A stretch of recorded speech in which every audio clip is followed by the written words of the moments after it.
coming, but they are experiencing what you know and live with every day, the traffic going Dumbarton Bridge. And it was new to them. And I can tell you that my GPS said it would take me about a quarter of the time that it actually did. So please bear with us. We do have them coming, but we have other things before the big item comes up. And seem that I'm getting some echo in here. So if you could, so I'm going to call the meeting to order at 6:07. And I'm going to say to everyone, thank you so much for being here. Not only it is an evening, but it's raining tonight. And, but we wanted to be out into the community and hear from you. And so we're here. And we are meeting for the record, we are meeting in the City of East Palo Alto Council Chambers. Thank you, City, for extending this opportunity to meet in your facilities. And we're also meeting via Zoom. And one of our commissioners, Commissioner Slocum, is with us via Zoom, and our county council is with us via Zoom. We also have Spanish translators, should you need them, and they are in the back of the room. And so if you need it, just let us know, whether you're on Zoom or whether you're here, and we'll make it happen. At this point, the clerk will be providing information about how people can participate in the meeting before we start. Thank you, Madam Chair. For members of the public, the instructions on how to participate in today's meeting may be found on the published agenda. These instructions provide information on how to submit written comments and how to participate on Zoom. Live interpretation for this entire meeting will be provided in Spanish. To access live interpretation services on Zoom, click the interpretation globe icon in your Zoom meeting webinar controls and select the Spanish language. Speaker slips are located at the front next to the door for anyone wishing to make a comment in chambers. Thank you. Thank you. And before we get started, I want to introduce LAFCo. Some people may not really know who we are. We are the Local Agency Formation Commission, known affectionately as LAFCo. And we are a state mandated independent commission with countywide jurisdictions over changes in organization, boundaries of cities and special districts, including annexations, detachments, incorporations, and formations. And I really want to stress this, that we're independent, because there's been several public, articles in the newspaper saying that we're a county commission. We are not. We are independent. And there's a LAFCo in every single county in the state because it's state mandated. The commission is made up of 2 members of the Board of Supervisors. One of them is participating by Zoom tonight, and 2 members from the cities, 2 members from independent special districts, and 1 public member. I happen to be the public member, and I'm this year's chair. However, each person exercises their independent judgment on behalf of the interests of the public as a whole, and we don't act representing who we come from, city, county, special district. The items that you hear tonight we're going to have a presentation by staff, and then we'll have questions from the commission, not comments, but questions. And then we're going to have presentations by first the City of Palo Alto. This is on the major item, if you would, the City of Palo Alto, and then the East Palo Alto Sanitary District. And of course, there'll be time for public comments, because that's what we're here to hear from you. I'm asking that everyone try their best to have civil discourse. When we've had these meetings before, there's been some people who've called each other's names. I'm saying, please just think it, don't say it, and let's model good behavior. And so I just ask that of everyone. So I'm gonna, again, thank you for being here, and let's proceed.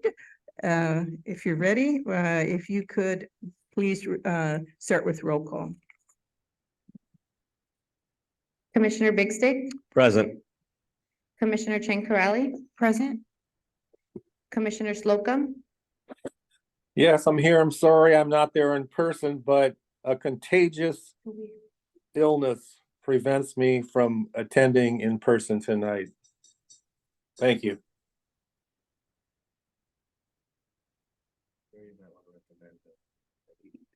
sorry, we're having audio difficulties, but Commissioner Slocum is participating remotely.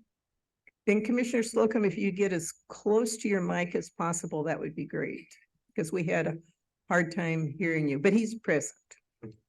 Okay, can you proceed with the roll call, please? Chair Draper, Here. Okay, let's go on to item number 2. And item 2 is for public comment for items not on the agenda. And Madam Clerk, will you let us know if we have any members either here or on Zoom that would like to speak about items not on the agenda? thank you, Madam Chair. I don't have anybody in chambers wishing to speak on items not on the agenda. But there are 2 virtual hands raised on Zoom, so I will first call on, actually 4 virtual hands raised. And just a reminder that this is for items not on the agenda. So I will call on Sadam Albeck, followed by Andy Zamai. Give me 1 second.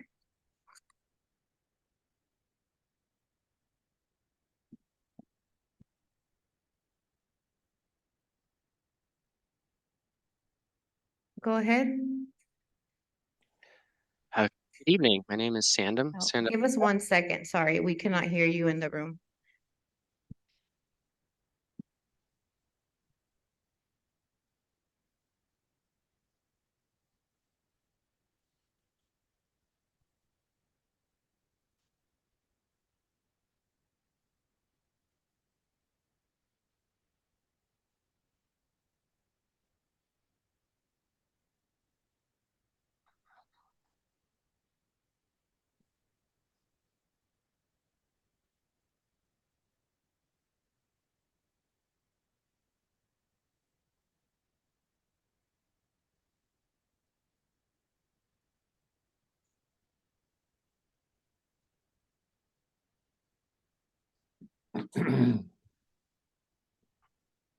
Mr. Albeck, can you try again?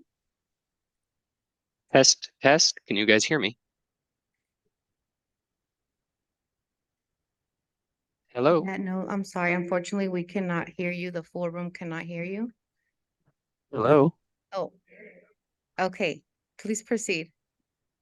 All right, perfect. I would like to ask the council to do a little bit of research and maybe condemn the ritual practice known as Misitza Bepe. It's when they take an 8-day-old baby and after the circumcision, the rabbi puts his mouth on the baby's genitals to suction out the blood. And I think it's a I'm sorry, we're not the city council. And so I appreciate you participating, but that is not anywhere in our jurisdiction or subject matter. Thank you, Madam Chair. I will now call on Fred Lucher, followed by Richard Butler. 1 second. Okay. Go ahead. Oh, okay. Are you sure it's my turn? I thought there was a Andy going first before me. Go ahead. Oh, okay. Yeah, I would like you guys to look into establishing some whites only zones because Again, this is the chair. We are not, that's not our subject matter jurisdiction. And so it's not something that we deal with. Thank you for coming in. Next, please.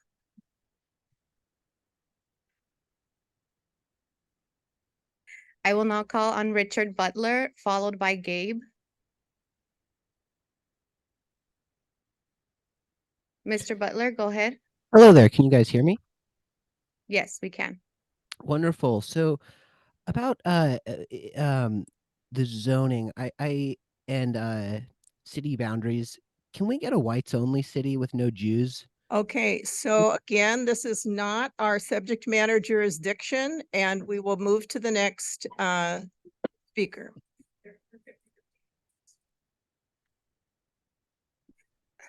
Thank you, Madam Chair. I will now call on the last virtual hand raised, and that is Gabe. Go ahead. Hi, can you hear me, board? Yes, we can hear you.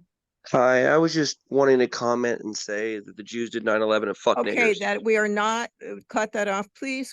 That's not our subject matter, and we will move on. And we will, if we have no more, we will close this part. Public comment.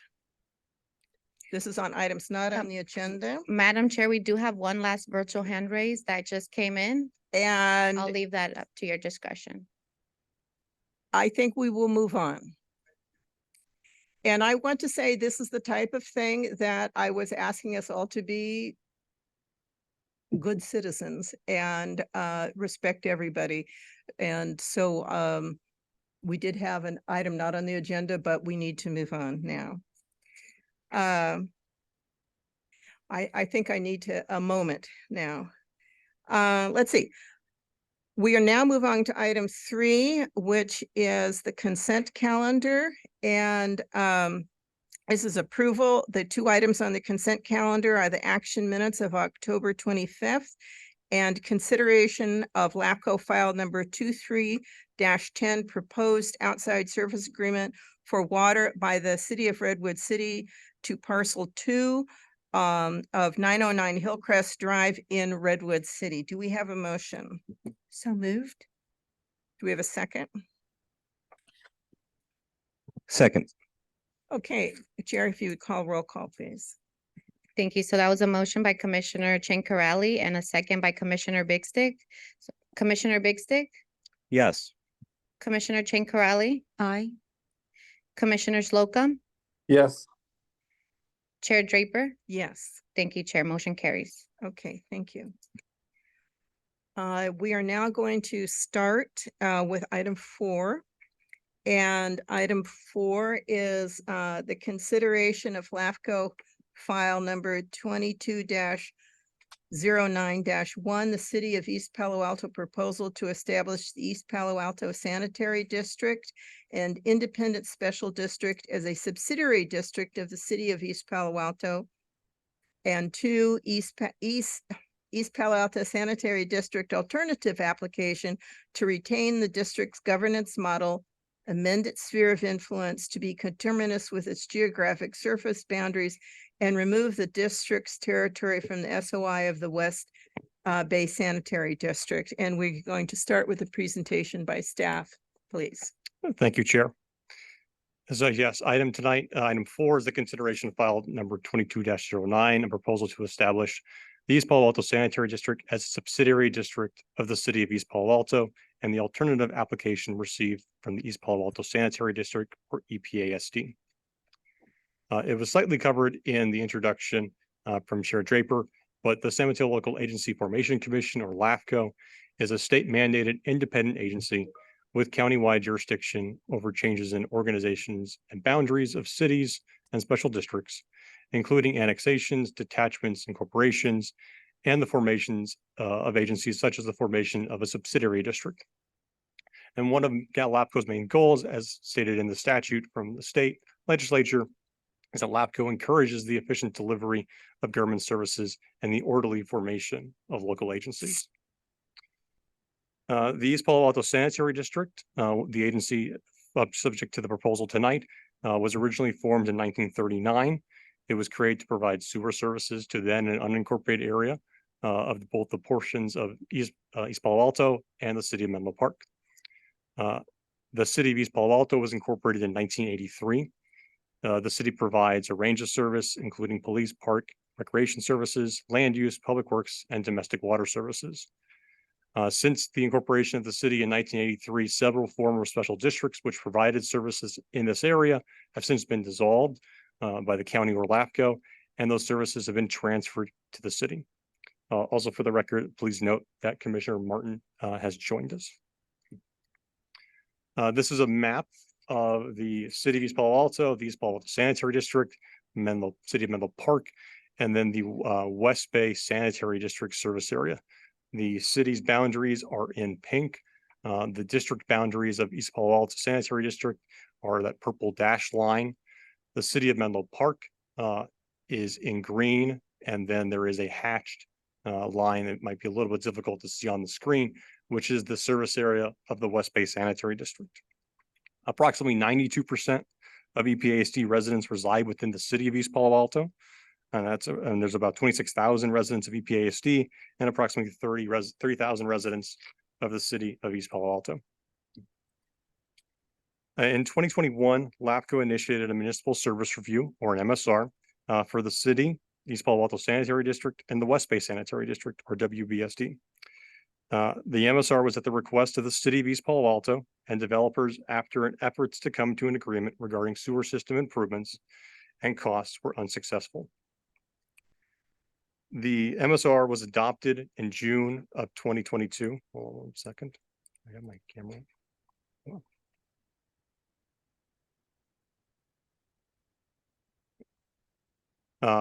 The key findings of the report included the EPASD sewer system capacity was an impediment at the time to development in East Palo Alto, and that the city, East Palo Alto Sanitary District, and developers were unable to resolve this issue. That EPASD lacked a capital improvement plan or a CIP to upgrade the existing sewer system. And the LAFCo recommended that EPASD review capacity charges, develop a CIP for the district, evaluate funding opportunities for future capital and projects. The MSR also recommended that the city explore formation of EPASD as a subsidiary district of the city. The MSR reaffirmed the SOI, or the sphere of influence, for the EPASD as dissolution, or zero. And that was first adopted in 1985, reaffirmed in 2009, and again reaffirmed through the adoption of the MSR in 2022. Since then, LAFCo has received an application from the city of East Palo Alto that was received in November of 2022 for a proposal to establish the East Palo Alto Sanitary District as a subsidiary district of the city. In September 2023, the East Palo Alto Sanitary District Board submitted an alternative application in response to the city's proposal. So both of these documents were sent to affected agencies for review and comments, along with review by LAFCo staff. Comments received for the original application were from EPASD and the city of Menlo Park on the original proposal. And LAFCo also received comments from the city of East Palo Alto and the West Bay Sanitary District on the district's alternative application. LAFCo also contracted with VW Housing and Associates, an engineering firm that focuses on sewer and water services, to conduct an independent peer review of the city's proposal. That peer review included looking at the proposed budget that the city had submitted as their part of the proposal, whether it's adequate to support capital improvements and the operation and maintenance projection of providing that service. The city's proposal is to establish the East Palo Alto Sanitary District as which is currently an independent special district, as a subsidiary district of the city. The subsidiary district would remain as a separate agency, and the city council will be designated and empowered as the board of directors of the district.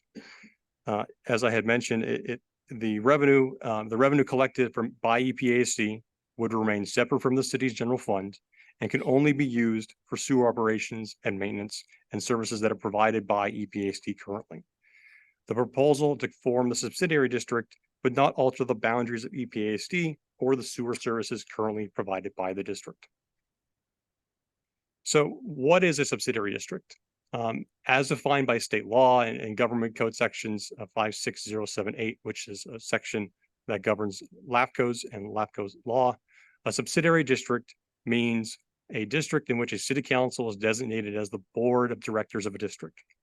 The city council in this proposal of the city of East Palo Alto would become the governing body of EPASD if the proposal would be approved. EPASD as an entity would remain intact, and as I had mentioned, the service area would not change. EPASD's funds, service charges, revenue, expenditures would remain as part of the district and would not be merged into the city's general fund. The formation of a subsidiary district is different than a merger because that is a different definition in state law. And a merger is a city and a district where the district is actually terminated and the responsibility, assets, services, and liabilities are assumed by the city. It also is different than dissolution because dissolution, in that case, the district is going away. And it's a termination of the existence of that district and the ending of all powers for that district. So we do have several examples of subsidiary districts in this county, which include the Belmont Fire Protection District, which is governed by the Belmont City Council and provides fire service protection to the city of Belmont and the surrounding unincorporated areas. And the North San Mateo County Sanitation District, which is governed by the City Council of the City of Daly City and serves Daly City and the unincorporated communities of Colma and Broadmoor. To help kind of visualize this change, this is just a general organization chart of any kind of special district. So in this case, we have voters, independent special district board, a general manager, and then operations, administrative, and finances. In this case, the voters are voting directly for the independent special district board that is directly elected. The sole change that is occurring from the formation of the subsidiary district, if approved by LAFCo, is the change to the governing body here seen in orange, moving from directly elected independent board of directors to a city council of the city becoming the governing body. It's still providing the same services within the same boundaries.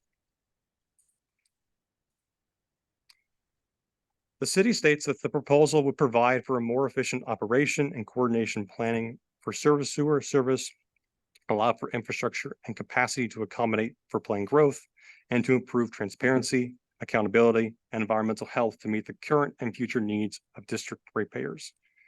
As part of their application, the city prepared a plan for service, submitted a memo that included a 5-year operation and maintenance and capital plan for the subsidiary district. The plan includes contracting for sewer services and West Bay Sanitary District has responded to a request for proposal or an RFP issued by the city to provide services if the city's proposal is approved. The plan for service and budget identifies both potential capital improvements regarding the reliability of the system for existing customers and for future development. It contains an annual operation and maintenance budget for sanitary sewer collection systems, along with payments and fees to the Palo Alto Regional Water Quality Control Plant, and includes projected revenues for the sewer systems related expenses. The budget also includes pension costs for EPASD employees.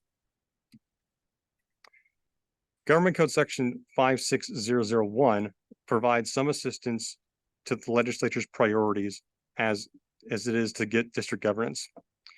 Quoting from the section, the legislature finds that and declares that a single multi-purpose government agency is accountable for community services, needs, and financial resources, and therefore may be the best mechanism for establishing community services and priorities, particularly in urban areas.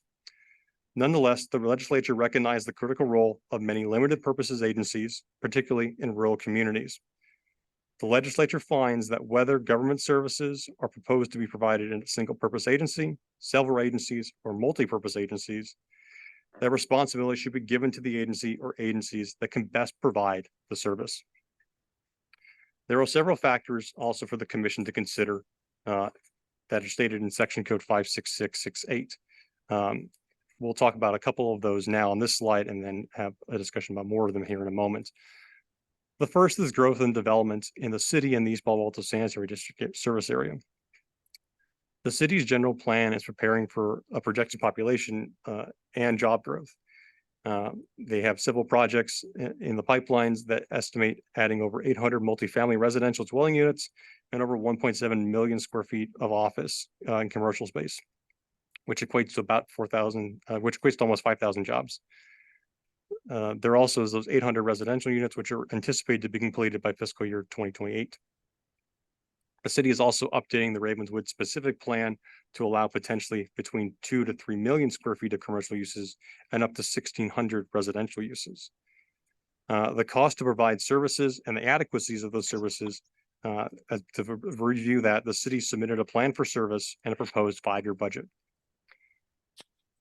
As part of that plan for service and as part of that budget, the city of East Palo Alto has, as they intend in their budget, intends to increase annual sewer service charges, which is consistent with prior recommendations by EPASD's consultants, and what would currently be pretty much aligned with previous recommendations from EPASD.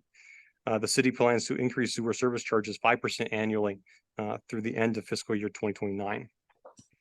As you can see on this chart, the fiscal years, the application was submitted in 2022, so it has included fiscal year of 22-23, and then showing the subsequent year changes past that in 23-24. In addition, the city is proposing to decrease the one-time connection fees, which is the annual connection fees, and per EDU is equivalent dwelling units. So think of that as one either apartment or a house. Is proposing to decrease these one-time connection fees.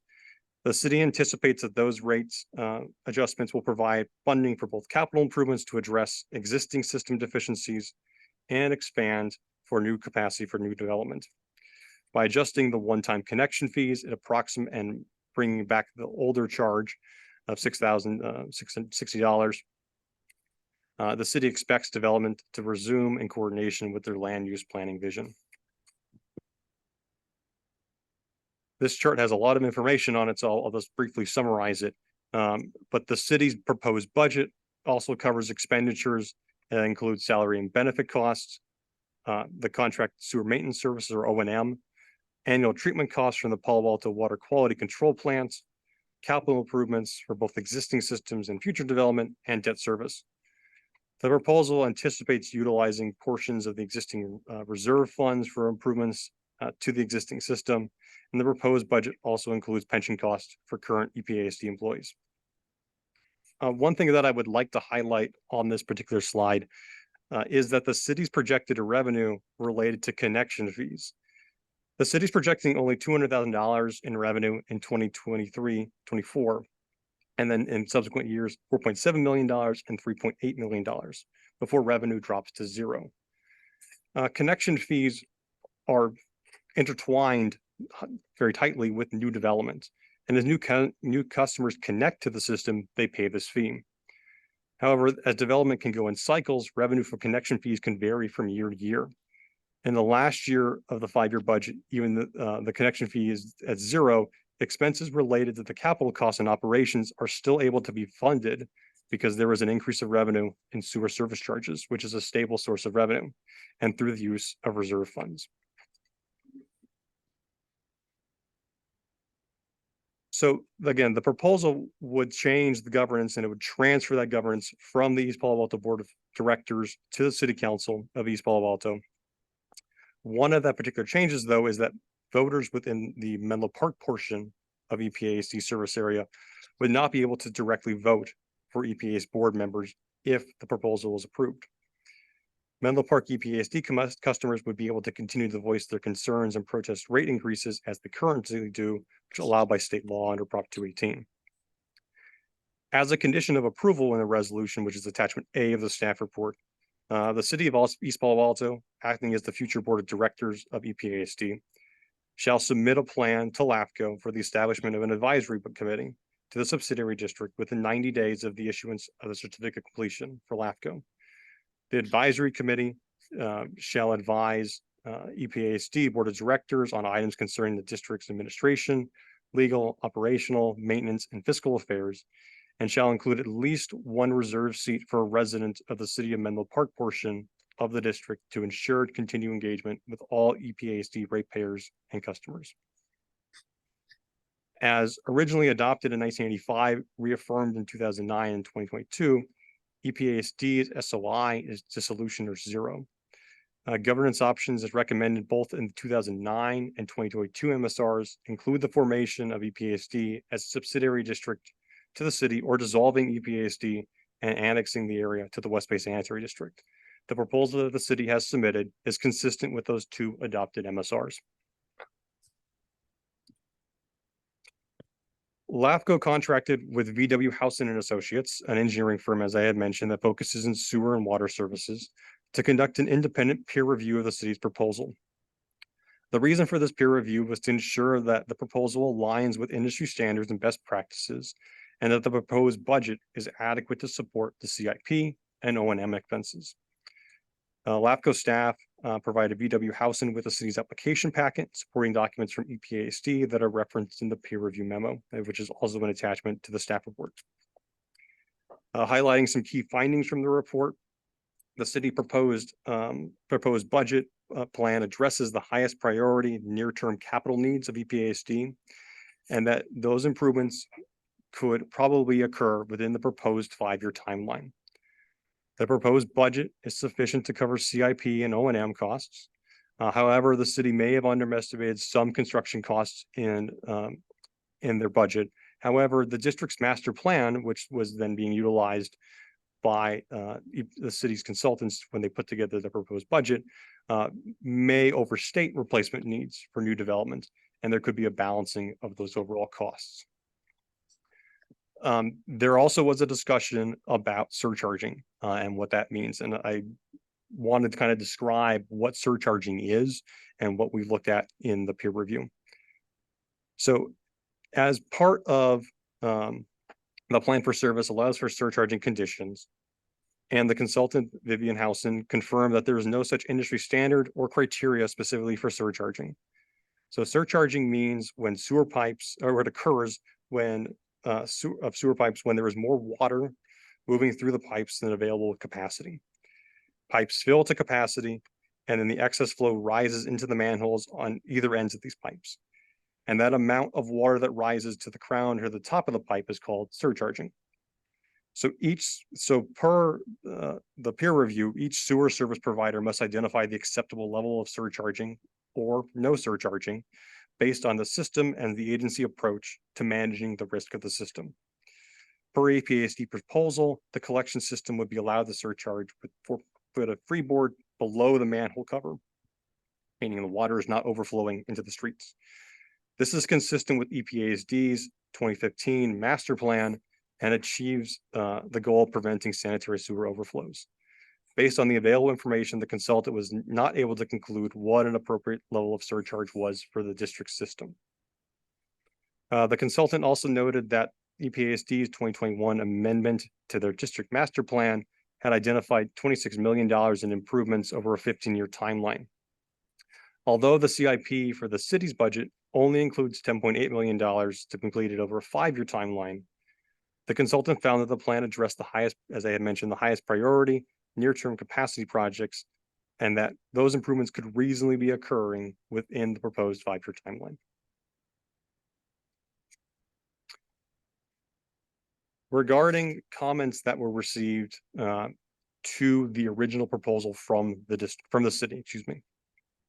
In response to the city's application and subsequent comments that they've had with LAFCo, EPASD submitted 3 comment letters to LAFCO in both December of 2022, January of 2023, and March of 2023. And those are attachment F of the staff report. The EPASD board adopted by resolution their objection to the city's proposal on December 8th, 2022. And in summarizing these comments, a few key points include that EPASD is concerned with the cost associated with increased capacity, and the expansion as related for development should be paid by developers and not existing customers. EPASD asserts that the city's plan to maintain the lower connection fee of $6,000 with increases on sewer service charges is insufficient to address the full cost of needed capital improvements identified in the EPASD's surveys, which I will talk about when they televise their lines. We'll have a couple slides on that in a moment. In addition, EPASD claims that the proposed budget cash flow is flawed since based on a reserve of $23 million, of which the district has now since dedicated $10 million to high priority projects. Furthermore, EPASD for new development is concerned about this new development that would be falling to existing customers who are already burdened. And the district states that the city's proposal omits funds for future rehabilitation. And in their comment letter, EPASD remarked on the history of providing low-cost, high-quality sanitary service while building a $23 million reserve, and reiterated its position that costs for expansion should not be borne by existing ratepayers. The city of Menlo Park also submitted a comment letter asking about how the city of Menlo Park residents served by EPSD would be able to participate specifically in elections of EPSD City Council if the council becomes the governing body. And there is documentation from the county controller's office as that the EPSD, which currently receives property tax, that property tax allotment would still be collected by EPSD if it was established as a subsidiary district of the city, and there would be no change to that increment that EPSD would receive. And then, as I had mentioned, those property tax dollars are separate than the property tax dollars that the city would receive. There are also two comment letters at this time that was received, one in support and one in opposition, and those letters are attached to the staff report. Government Code Section 56861 allows the subject district of a subsidiary district proposal, which we have before us, to adopt a resolution of intent to file an alternative proposal to the subsidiary district proposal. So EPA, the district may do that, or they can consent to the subsidiary district proposal with or without requesting additional terms and conditions. On July 12th, 2023, EPASD adopted a resolution of intent to file an alternative proposal to LAFCo. On September 19th, LAFCO received an alternative application in response to the city's subsidiary district proposal. As part of that application, or I should say, EPASD, the proposal and application, so the application that was submitted by EPASD is to retain EPASD's current governance structure, amend its sphere of influence or its SOI to be coterminous and no longer be dissolution with EPASD's boundaries, and to remove EPASD's territory from the SOI of the West Bay Sanitary District, which currently covers EPASD. Some of the documents that were presented as or reported as part of that application were draft items or were policies or programs that have not yet been implemented by EPASD, including a 2022 sewer rate study and a memo related to financing options for sewer capital projects. EPASD states that their sewer system is adequate to serve existing customers and some future growth. EPASD states that it is best suited to run the system as it is not a general service organization and will safeguard the interest of EPASD existing ratepayers. The application that was submitted by EPASD does not necessarily meet the definition, though, of an alternative proposal. An alternative proposal means a desired change of organization or reorganization.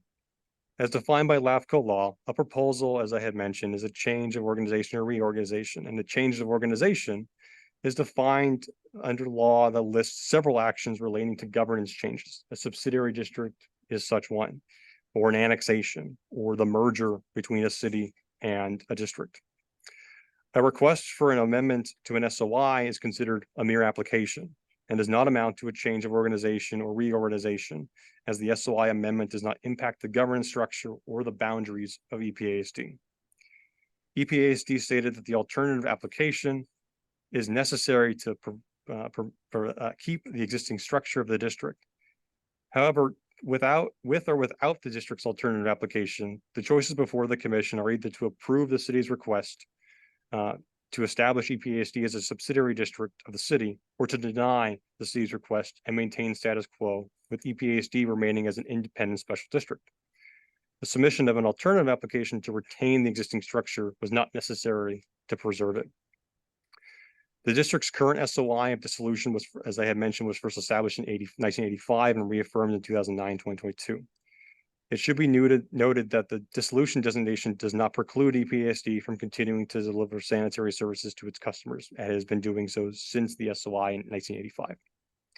It simply indicates LAFCo's view of the city and West Bay Sanitary District as logical providers for EPASD's current service area. Given that the commission has recently reaffirmed the district's SOI of dissolution and its view that EPASD should eventually be annexed to West Bay, the LAFCo staff does not recommend amending EPASD's SOI at this time. Although the alternative application is not considered a proposal under LAFCo law, LAFCo staff did review the SOI application against similar criteria required for the subsidiary district proposal. Current and future needs of EPASD customers and rate increases. EPASD states that the city's proposal will increase sewer rates to pay for, among other issues, a contracted sewer provider. The city intends to contract with West Bay if a subsidiary district proposal is approved, which the city has factored into their proposed budget. EPASD states that the total cost of needed infrastructure improvements is $64 million, $40 million, which is attributed to new development. Over the last 2 years, EPASD, as part of a recommendation actually from LAFCo and the MSR from 2022, contracted with Sierra West Consulting to conduct a closed circuit television or CCTV surveys of the district sewer system. The CCTV survey split EPASD service areas into 4 sections, along with a separate review from the trunk line that flows from the sewer collection system to the Palo Alto Regional Water Quality Control Plant. In October 2022, a report for areas 1, 3, and 4 was complete by Sierra West. In that report, $53 million of rehabilitation and replacement was identified, $44 million of structural replacement, and 9 for capacity improvements. In the report, 65% of the lines inspected are classified by the consultant as pipelines with substantial structural deficits. That equates to about 67,000 linear feet of pipe that are classified in that category. Structural deficits, as described in the Sierra West memo, again prepared for EPASD, note instances of broken or sagging pipes, areas where pipes are severely clogged. The recommended work for the existing system only and does not include potential increases for any new capacity is the structural $44 million costs. In October 2023, Area 2 and the trunk line was completed. Area 2 reported that there was multiple sewer lines that had multiple fractures and cracks, were broken in several areas, sagging, or had heavy grease and debris. It was submitted to LAFCo on October 13th and only submitted to LAFCo once we asked for the status of the report for Area 2. While there was not a specific call out for the estimated cost that would be related to structural upgrades only in Area 2, it is estimated in the Sierra West report that $12 million of replacement costs would be qualified as high priority. Projects that need general structural upgrades were not identified in a similar way of the 2022 report. But as I had mentioned, in the 2022 report, $44 million of structural replacement only to fix the existing system were identified in the Sierra West report. EPASD's alternative seems to be in contention with the findings from their consultants about the current status of the existing sewer system. The city's proposal includes a capital improvement plan based on the EPASD's CCTV surveying of the majority of the system's pipes, which identified existing system deficiencies that cannot wait for development to fund them with additional fees. EPASD states that retaining its governance structure would ensure that ratepayers would only pay their fair share. EPASD's submission contends that it will not increase current service fees for sewer services and that only the cities will. The city's proposal does include, as I had mentioned, an annual rate increase of 5% over the first 5 years of operation. The district, on the other hand, states that it would not increase sewer rates beyond routine consumer price index increases, or CIPs. CIP rate increases, though, constitute a rate increase to ratepayers. Although it is not known what the CPI increases would be for each year, EPASD submitted as a part of their alternative application a draft 2022 sewer rate analysis from Bartle and Wells Associates with no date that illustrates new sewer services for customers covering 2023 to 2024 with an average rate increase of 6% per year. Although these rates were only proposed, it does appear that rates may increase even if there is no governance change to EPASD. While EPASD has conducted a review of conditions of their sewer lines, several other issues, such as long-term financing plan or an updated capital improvement plan, are either in draft form or have not yet been identified or initiated. Any description of an adopted funding mechanism or budget for those capital improvement projects related to the efficiencies of the existing system have not been submitted by EPASD as part of the alternative application. There are also challenges for EPASD regarding funding for improvements. Large-scale capacity enhancements are costly and difficult to complete in a piecemeal fashion as development occurs. EPASD faces those financial challenges to fund capacity enhancements for both existing and for future customers. While this is true also for the city, if the subsidiary district proposal is approved, the city has proposed a budget using publicly available documents that include funds for both projects for sewer system upgrades for existing and for future customers. The city has acknowledged that a sewer rate increase may be needed to address deficiencies of the existing sewer system. As part of the alternative application, EPASD submitted 2 surveys of the existing conditions. However, EPASD has not adopted a plan or a CIP about how to fund those needed projects. The financing studies and draft rate charges have not yet been adopted by EPASD, and they were produced prior to the sewer survey results. EPASD, as part of their alternative application, states that a subsidiary district would disenfranchise residents of Menlo Park that reside within EPASD's service area. I mentioned on previous slides and within the staff report regarding voters in the Menlo Park portion of EPASD, a condition of approval was recommended that the city submit a plan for the creation of an advisory body with at least 1 seat reserved for a resident of Menlo Park. And again, Menlo Park residents would be able to voice their opinions regarding EPASD services at city council meetings in compliance with Prop 218 votes. EPASD states that it is being cooperative in efforts to support new developments and has issued 27 will serve letters since 2021 regarding about new connections, about building the ability to connect to EPASD system, including 11 that were issued after the board increased their capacity fees. However, LAFCo is not aware of how many of those entities have entered into agreements with EPASD for new sewer service. Comments letters to the EPASD's alternative application were received. One was from the West Bay Sanitary District. West Bay Sanitary District stated that they are not supportive of EPASD's submission, particularly the proposed reduction of West Bay's SOI.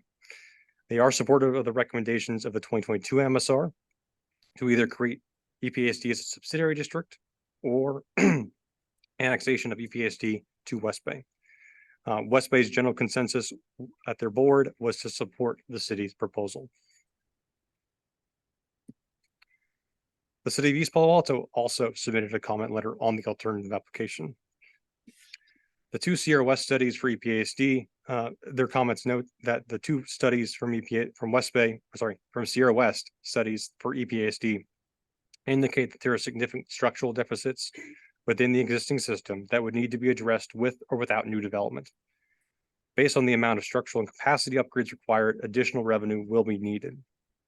They also note that there were several discrepancies in EPASD's submission, including information about treatment capacity at the Palo Alto treatment plant, concerns about the Sierra West consultants report basically undermining EPASD's claim that improvements can largely be funded by developer fees, and statements about EPASD's assets, liabilities, reserves being merged with the city, that they would maintain separate from the city's general budget and siloed. As required by Government Code Section 56425, there are 5 determinations related to amendments for SOIs or review of SOIs that should be made by the commission. And I wanted to highlight 2 of them because many of those determinations were covered in the factors that we had just talked about. One is the present and probable need for public facilities and services in the areas. There are existing deficiencies within the sewer system for current customers, and that has been identified by EPASD's consultant at a minimum of $44 million. The data that EPASD submitted to LAFCo as part of their alternative application highlights those existing deficiencies of the existing system. EPASD has not adopted a budget or CIP to address those current issues. And another one is the present capacity of public facilities and the adequacy of those services to provide them. And again, concerns about the ability of the district to be able to provide them with a change to their SOI. And LAFCo staff is not recommending a change of the sphere of influence of the East Palo Alto Sanitary District. As required by Government Code Section 56118, Any proposal for a merger or the establishment of a subsidiary district shall contain the request in the alternative. Meaning that if there's an alternative, if there's a subsidiary district proposal, a merger shall be also considered by the commission, which is the case here. A merger of EPASD into the city was considered, but not recommended by staff, because in this case, it is desirable to maintain the district separate for services and for accountability reasons, which is again, be siloed from the city's general fund. And in addition, a merger is not applicable as the portion of EPASD service area, which is in Menlo Park, which is not in city boundaries. There were comments that were received by LAFCo staff after the agenda packet was sent and published to the commission and to the public. That included a letter from the Ravenwood Shores Business District in support of the proposal, the Ravenswood Family Health Network in support, a member of the public supporting for West Bay to annex the service area, but not of support of EPASD or the city of East Palo Alto, and comments from EPASD regarding an updated sewer management plan and a draft proposal for a CIP, a draft proposal from a consultant for creating a CIP for EPASD.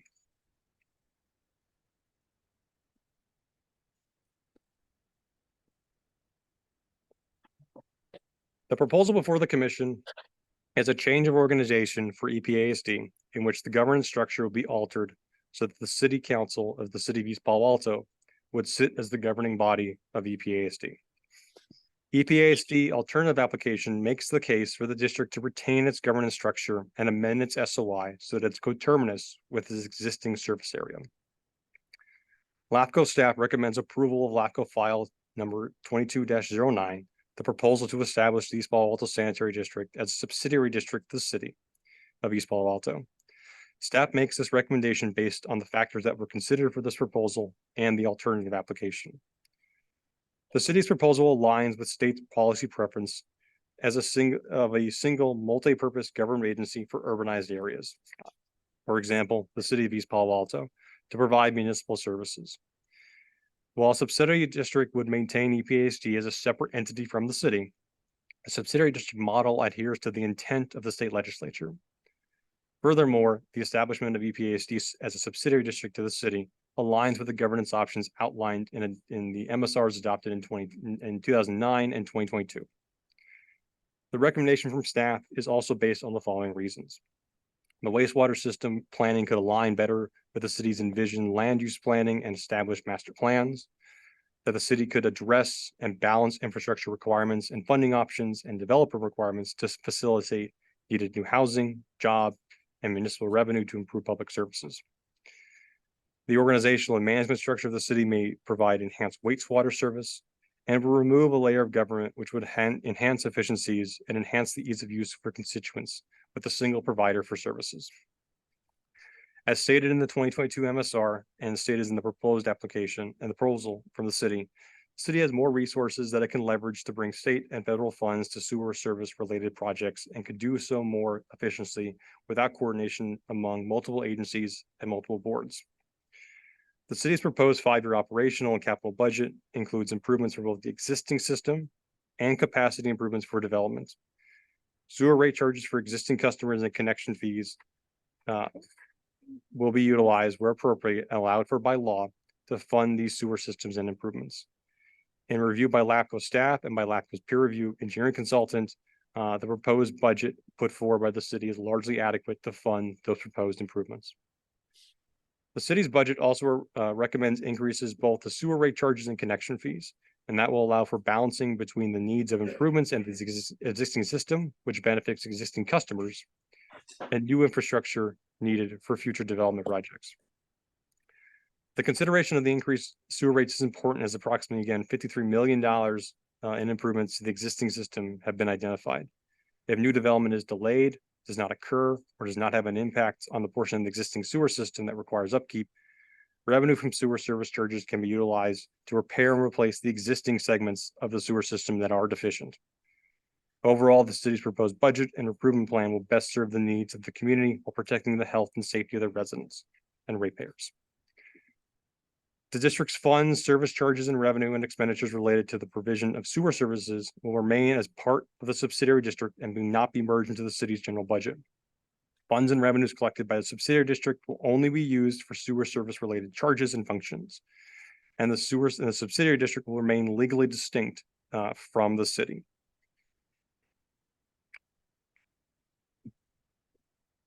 Staff has several terms and conditions for this proposal, which are fully stated in the resolution, which is an attachment to the staff report. However, just a couple that are included that I want to touch on here is that the city shall execute an agreement for operation and maintenance of the sewer system with a private company or a public agency prior to the recording of the certificate of compliance. The effective date of the action would be the next month after the conclusion of the protest hearing if the requisite protest threshold is not met.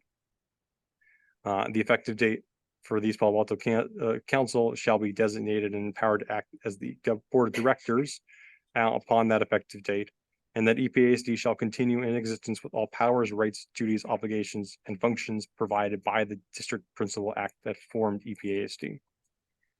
And as I had mentioned several times, that there will be a requirement for within 90 days of issuance of the certificate of completion, that the city shall submit a plan to staff for the establishment of the advisory body committee to EPASD, which again will have at least one reserved seat for a Menlo Park resident.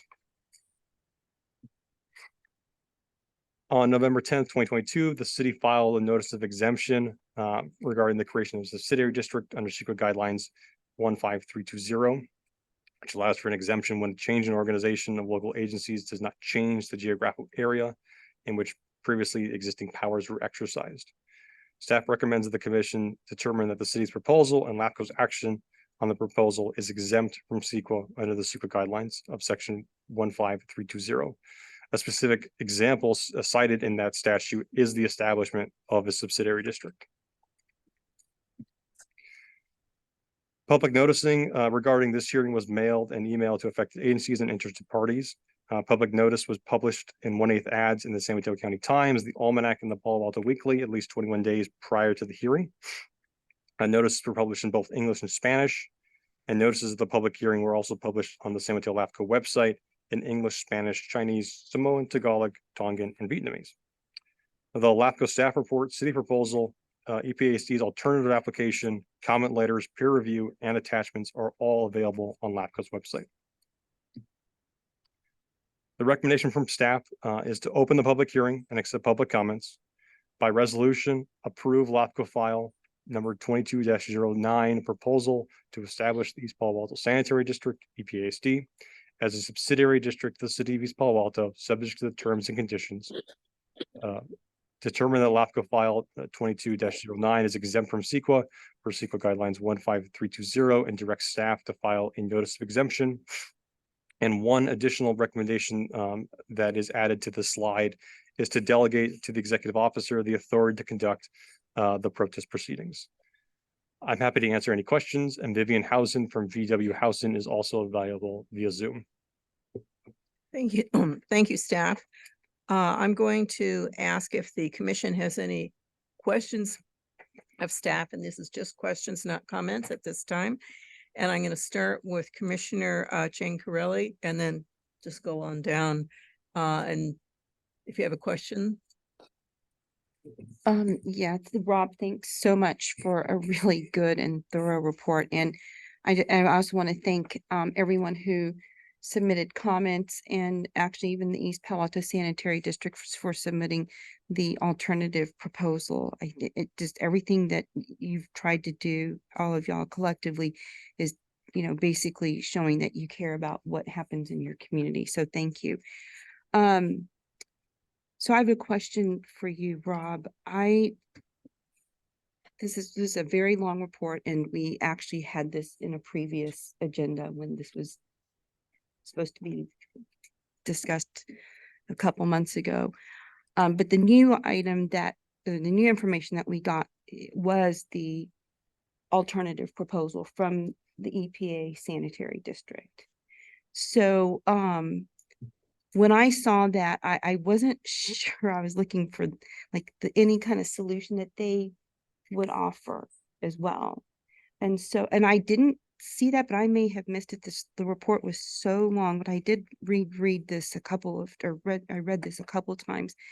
But I did have some questions about that.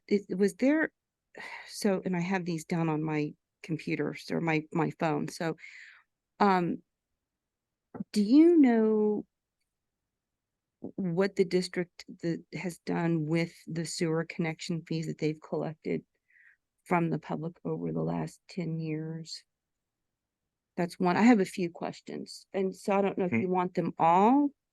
I mean, I'd be happy to answer, try to Okay. best answer those Okay, questions. And there thank may be you. some questions that may be more applicable to when the agencies okay, provide their we comments, can but I'm wait. happy to, We can yeah, but wait. I'm happy to answer the questions that I can. Oh, I'm sorry. I'm sorry. Is that better? So I mean, I can wait if that's easier for staff and the rest of the commission, because I have about like 4 different questions Okay. to ask anyway. So whatever you think, Anne, is the appropriate time, So if there are details about that alternate proposal, why don't we wait Okay. till the speaker gets up? Okay, so then let me just ask a general question about the proposal. Rob and Sophia, did you see any solutions that were actually offered from the proposal? Because everything I saw was that what was written in the alternative proposal wasn't applicable to an alternative proposal as defined by LAFCO, what should be in it. So Did I yes, miss something? no, thank you, Commissioner Corrali.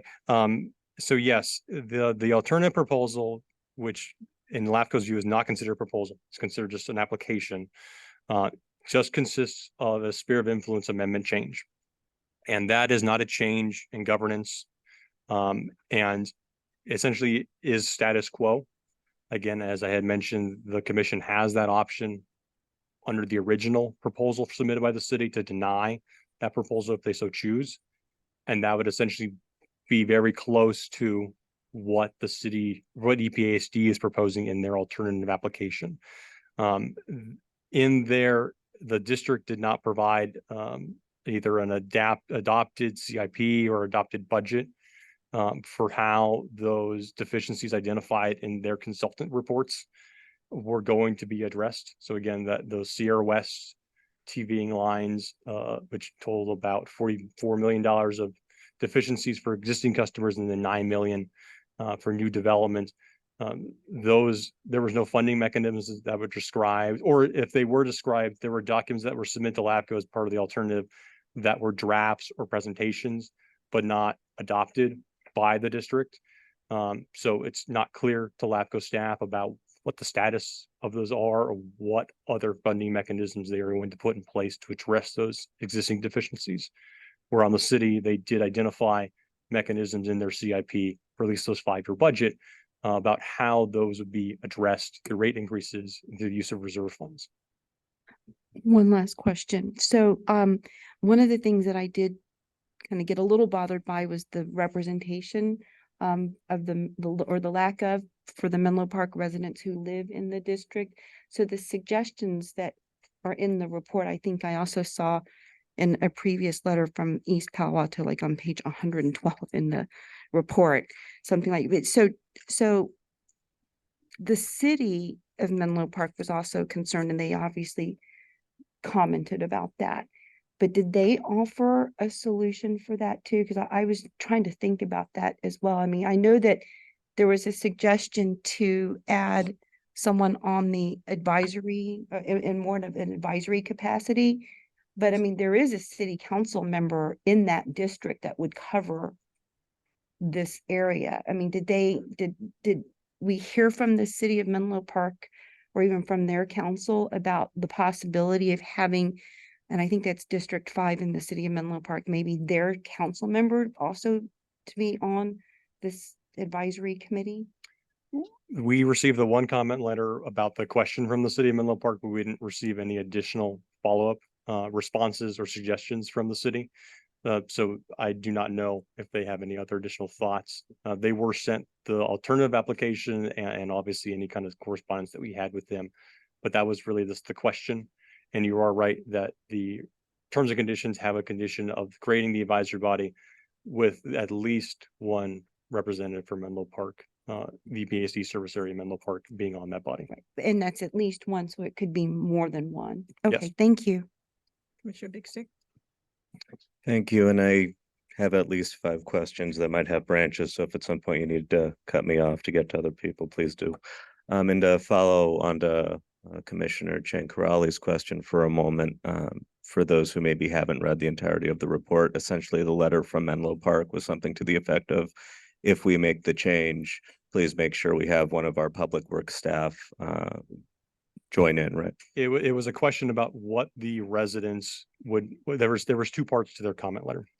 It was one, how would that affect the residents of Menlo Park that are in the EPSD service area, and how could they have a voice on EPSD if that's changed the subsidiary district?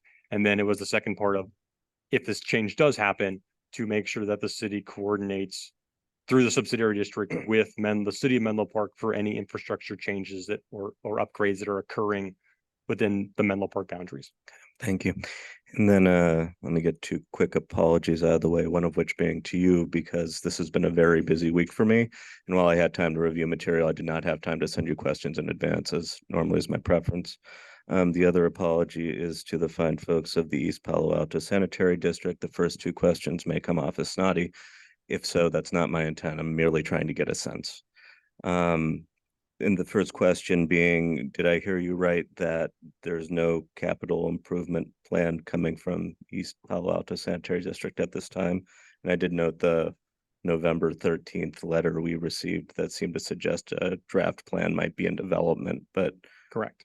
Yeah, you are correct that currently there have been studies about the deficiencies of the system, but there is no CIP that addresses those deficiencies. The district does have a CIP and a master plan, but that was based on theoretical on modeling of theoretical systems for future development and capacity improvements. But during the MSR process, there was a reiteration from the district that the existing system was more or less fine for existing customers. And so now that the surveying results are in, there's been noted deficiencies in the existing system, and there has not been a connection to a CIP or other funding mechanisms to address those existing deficiencies that have been identified.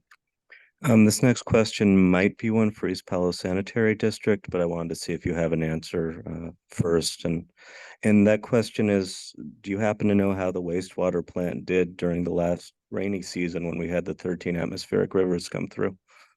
I would probably defer that to the EPSD, and really actually that's a question probably for the city of Palo Alto, because that's the one that managed it, but East Palo Alto Sanitary District may have more information about that than I do. And follow-up question to that is, are you aware of an infiltration study that has recently been completed or not by EPA-SD?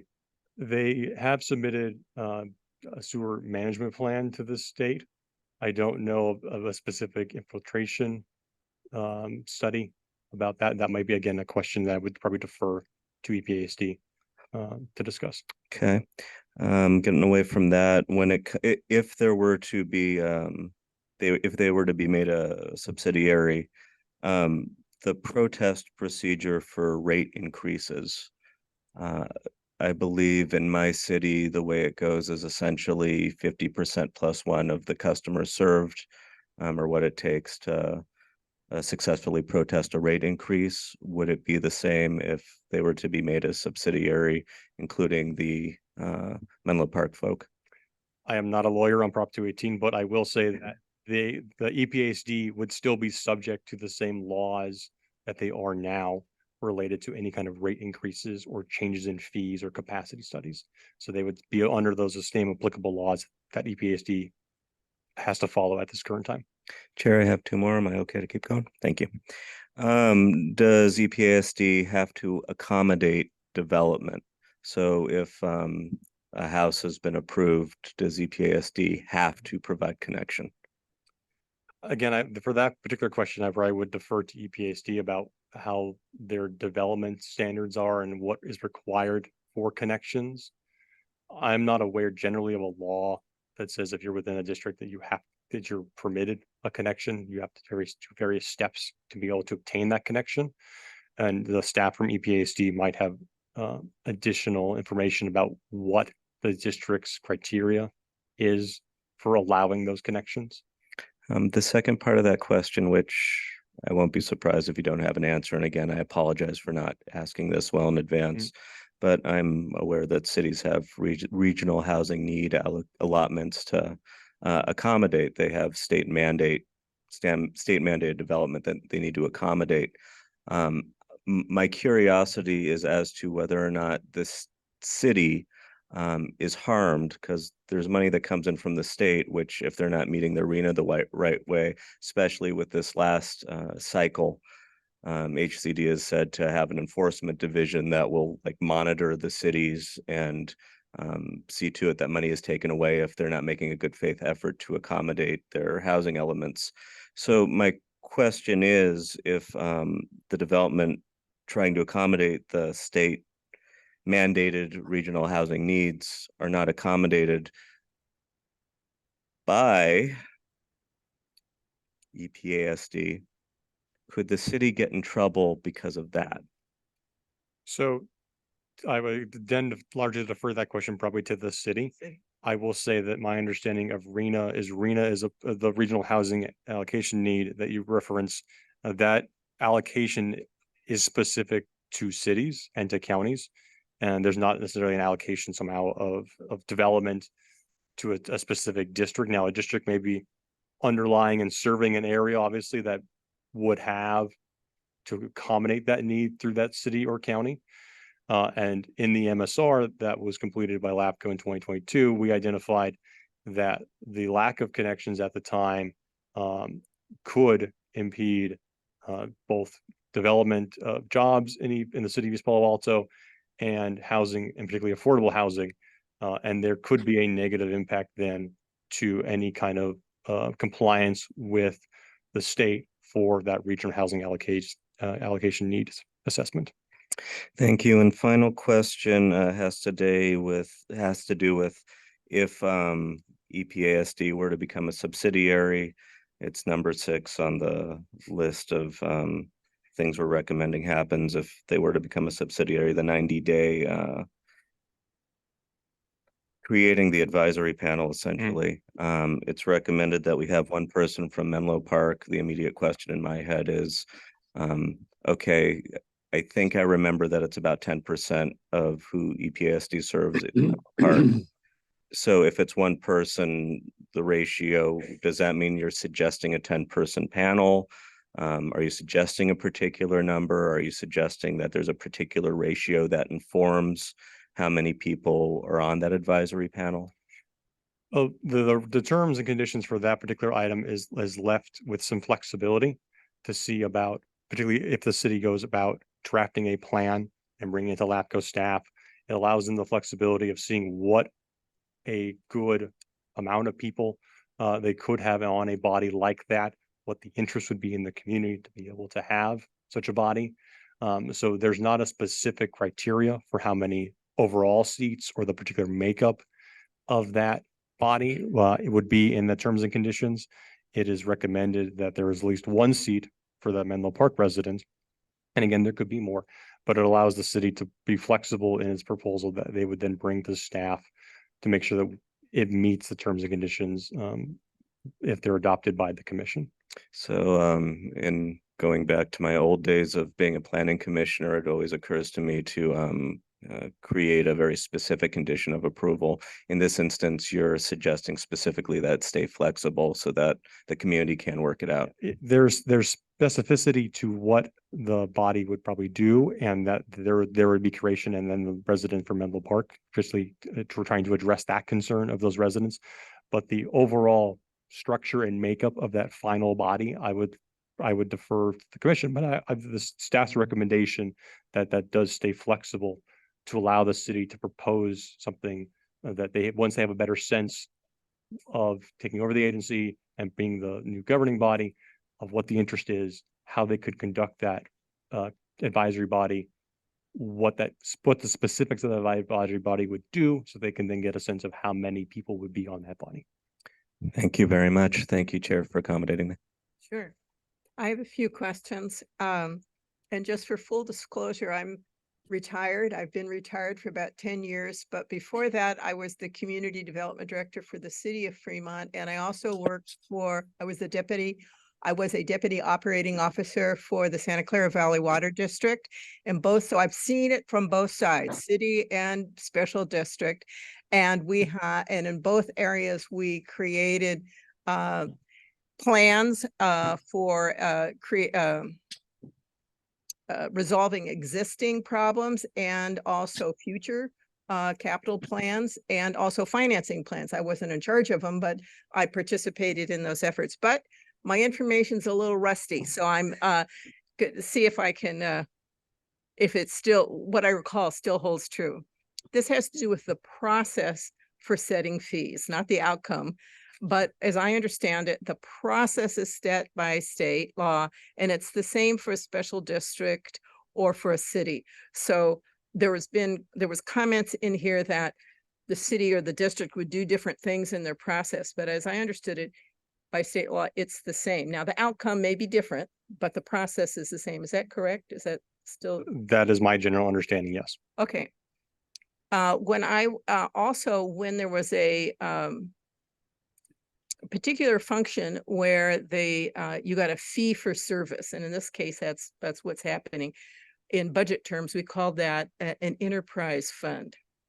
And the enterprise fund could only be used for direct or indirect costs to supply that service. And so there was discussion in some of the comments that if the city got it, it could be used for other stuff. And so, like, I'm making this up, this wasn't in the comment, a library or something like that. And but the law is that the enterprise fund, the fees can only be used for direct and indirect costs of supplying that service. Is that still the case? That is correct. And in this particular case, there's even an added layer to that, in that the subsidiary district, an enterprise fund falls into the general city's budget, is a separate enterprise fund in the city's general budget. But in this case, not only is it a separate enterprise fund, but it's a separate legal entity still, as EPAC remains in existence, that those funds, again, for those services, charges and functions, that they are relating only to EPAC's budget. Okay. Now, again, this is quite a number of years ago, but when I worked for the city of Fremont, we did a very comprehensive review of all the different types of public infrastructure we had. It was not sanitary, but it was other water systems, other pipe systems, as well as streets and roads. And as I recall, the law was existing beneficiaries had to pay for the maintenance and the replacement of existing systems. So there was a deficiency that was existing on the existing people. And if it was new stuff, then the new people paid for that. But it wasn't like the new people paid for the existing system. And that was a state law. And I forget at the time, the number of that in the state. But is that sort of the basic still state law?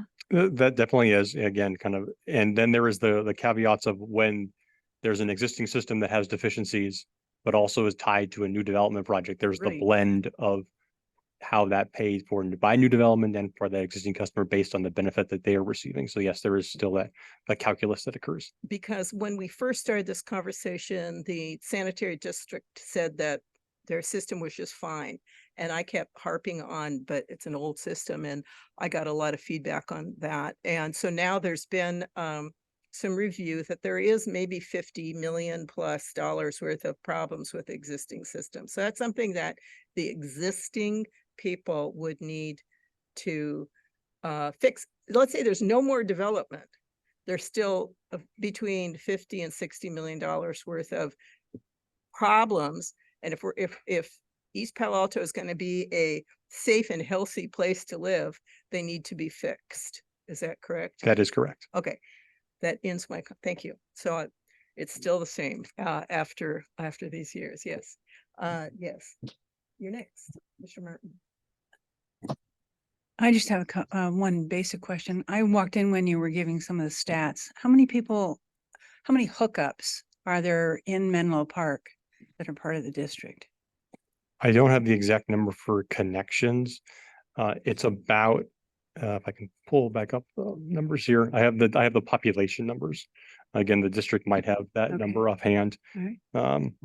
But for approximately 92% of EPAC's residents reside within the city of East Palo Alto. Did you say- 92% of residents reside with Okay. EPAC residents reside within the city of East Okay. Palo Alto. So Yeah. 8%. And then but I don't know the exact connections offhand. Okay. The other question I have is, special districts have kind of some special things that they get to keep. You know, like accounting for with the county and their contributions to retirement plans. How does this blending affect that? So regarding any kind of retirement for current or past EPASD employees, those costs and liabilities will remain with EPASD. So that is built into the city's proposed budget, that there is ongoing payments to CalPERS for past recipients of CalPERS benefits. Regarding payments through the controller's office about payroll, I don't know if EPASD still utilizes that. I know some districts do. EPASD might have more information about whether or not they utilize the county systems for that, and the city might have an idea about how that could change through their proposal during their presentation. Thanks. I have no further questions. Thank you. Commissioner Slocum, I have no questions. Thank you, Madam Chair. thank you. I just want to piggyback off of your question Okay. about the finances, and maybe Rob, you can answer this question. I know that if EPA Sanitary District becomes a subsidiary district, they would have basically their own budget still. Basically, they'd be operating as a special district, but with just a different governing board. But that governing board, you know, has an interest on both sides to take care of the money, right? And so what kind of mechanism is there or safeguarding is there to just, besides the current structure, which is to keep the budget separate, to prevent inadvertent commingling or any kind of commingling of funds in the future? So again, with the kind of the structure that of its very nature, it does kind of create somewhat of a firewall between those two things. And then, you know, there is obviously the interest that the public would have as oversight, because now you are having those governing body meetings basically as part of a city council meeting. So the adopted budget for EPASD would be as the city council sitting as the governing body, but it would be in a city council forum. That's very typical for what the city Daly City or Belmont does when they sit. So there is the additional transparency that is occurring because you're having it within a city council forum. Maybe because more people are probably more likely to go to a city council or be interested in what the city council's budget may be, and see a district's budget can be challenging sometimes. For 92% of the residents, but not for the other 8%. And there still is the incentive, obviously, of why the city council is the governing body and those that are managing the staff to provide service to their residents and to their customers to facilitate development. So there are incentives on that end from the city's standpoint about being transparent and about being able to account for how funds are spent. And the advisory body could be a charge of the advisory body, which would then have a president for Menlo Park as well. Thank you. Okay, I'm going to open up the public hearing. And we're going to hear from the city first, and then East Palo Alto Sanitary District. Each will have 15 minutes. At the end of those two presentations, I'm going to call a personal comfort break so that we can have our minds fully aware and open to hearing from the public. And so each member will have, each entity will have 15 minutes to start with, and we'll ask the city of Palo Alto first. What did I say? East Palo Alto, sorry.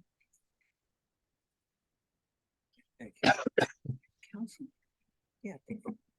Thank you, Chair and Commissioners. I'm not normally on this side, but it's so good to see everyone.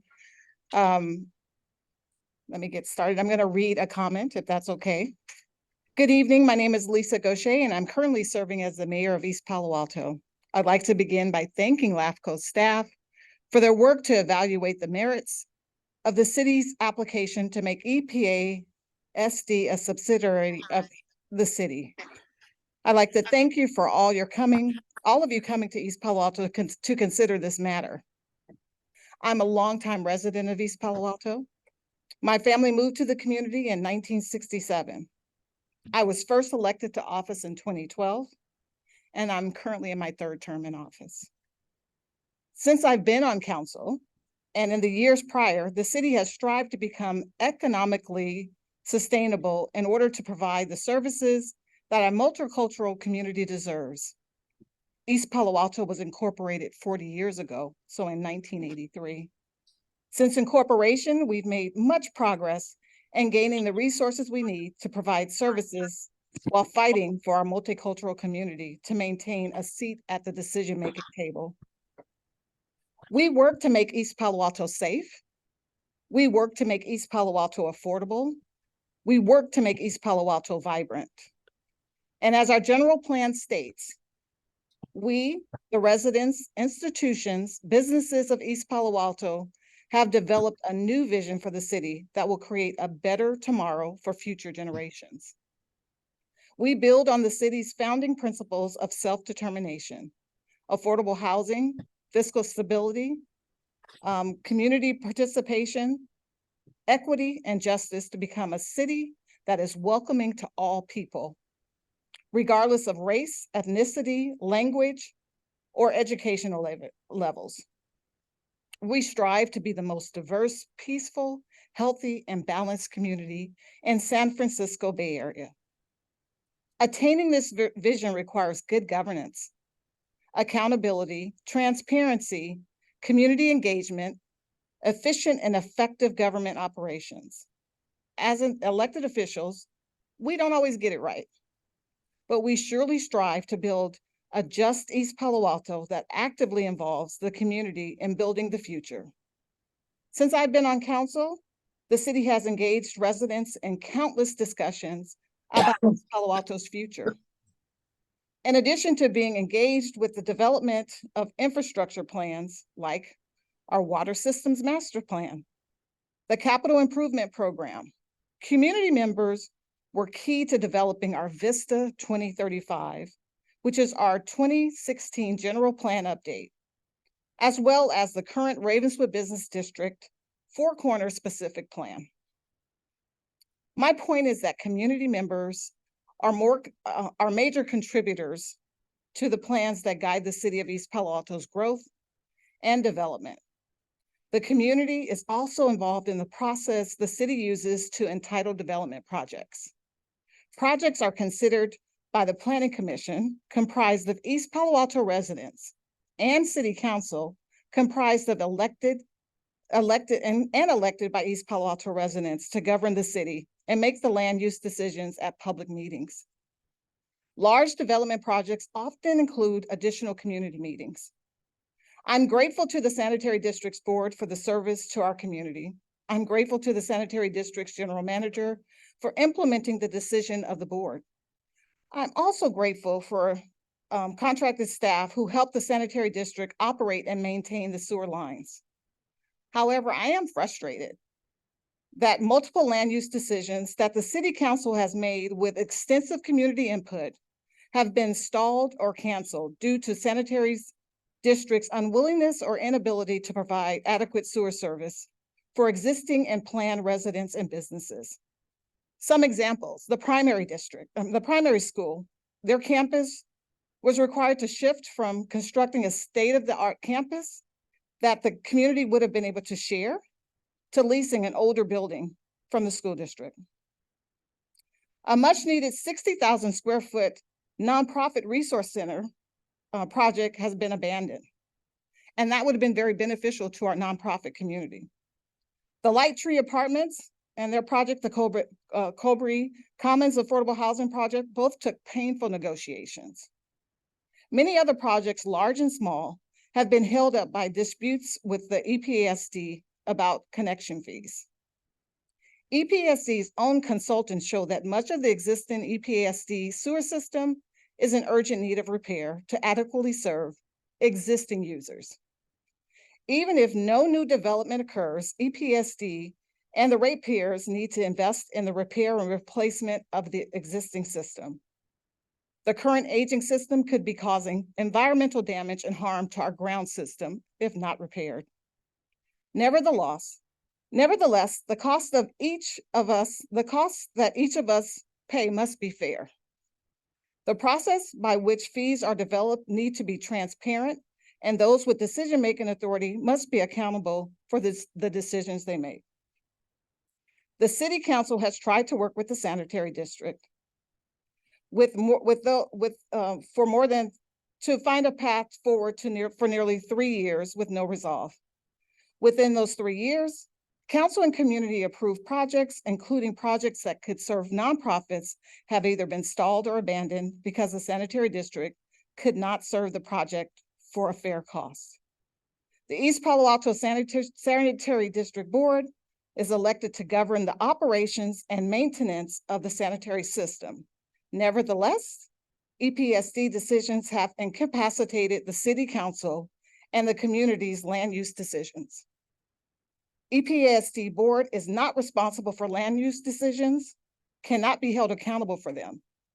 They are not responsible for affordable housing. They are not responsible for public safety. They are not responsible for parks and recreation, park and recs. And they are not responsible for economic development. The city is. It is clear that in order for the city to remain in control of its destiny, the sanitary district and city need the same governance. Good governance with transparency, accountability. Please accept staff's recommendation to make East Palo Alto Sanitary District a subsidiary of the city of East Palo Alto. Thank you for your time and consideration. I will now yield my time to the city manager, Melvin Gaines.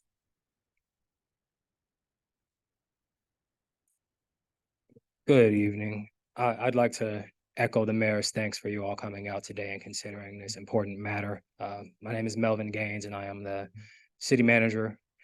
I don't have much to add to staff's presentation as well as the mayor's comments, but I will add a little city management spin on this discussion. As leader of this municipal organization, I'm always looking for ways to better serve East Palo Alto. How do I better integrate the city's strategic plan into our daily operations? How can we better engage community members? What processes can we change to become more efficient?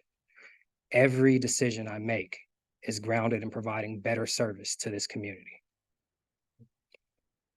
Providing better service to the East Palo Alto residents is the root of the city's desire to make EPASD a city subsidiary. As the mayor said, in May 2020, the East Palo Alto City Council and EPASD board formed a subcommittees to serve on a intergovernmental committee that could discuss ways that the sanitary district and city could move forward to ensure that the sanitary district provided will serve letter to important development projects that the city had approved through public processes. That intergovernmental committee met multiple times throughout 2020, but was unable to establish a path forward. Because of that stalemate, the city and developers requested that LAFCo initiate a municipal services review. As supported by the municipal services review recommendations, the city ultimately submitted an application for EPASD to become a city subsidiary. That's why we're here now. As it has since 1983 when it incorporated, the city wants to govern its own future. The city council voters elect the city council to make land use decisions. These decisions shape the physical nature of the community. They establish how we recreate, and they provide economic and entertainment opportunities. Land use decisions also heavily influence the revenues that the city has available to provide essential services like public safety, affordable housing, and emergency preparedness. The sanitary district becoming a subsidiary of the city aligns with the state's policy preference for a single multi-purpose governmental agency as the best mechanism to establish community service priorities. This will not only remove the barrier of EPASD preventing East Palo Alto City Council land use decisions, but would also provide an opportunity for the city to improve services to the communities. For example, the city would be able to better coordinate sanitary projects with other infrastructure projects, minimizing the disturbances to the community. City would be able to better coordinate grant funding opportunities. City would be able to plan more comprehensively when thinking about development impact fees and capital planning. And lastly, the city would be able to balance the need for affordable rates with ensuring that critical repairs that the district's own reports highlight as are necessary now are done in a timely manner, and that future development pays a fair share for any expansions to the system that they require. Ultimately, as city manager, the city is prepared to bring EPASD under governance of the city council. There are still things we're figuring out and would figure out as if LAFCo rules in our favor, as far as a transition plan, working with the existing staff and general manager. But with my leadership, the public works director and the public works director and staff will oversee the sanitary district operations. We will continue to work with Fryer and Loretta for engineering and capital planning. Fryer and Loretta is intimately familiar with the sanitary district as they've served as their engineer for many years. And will also contract with West Bay Sanitary District for day-to-day operations. As you all heard earlier, West Bay serves a portion of the city of East Palo Alto, as well as much of Menlo Park. With that, I'll conclude by thanking each of you again and let you know that I'm joined by many members of my staff. And if you all have questions, we're happy to answer them. Thank you.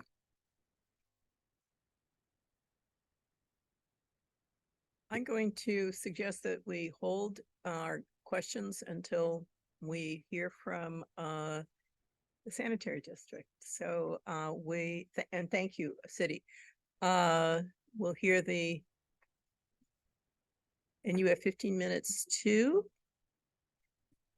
And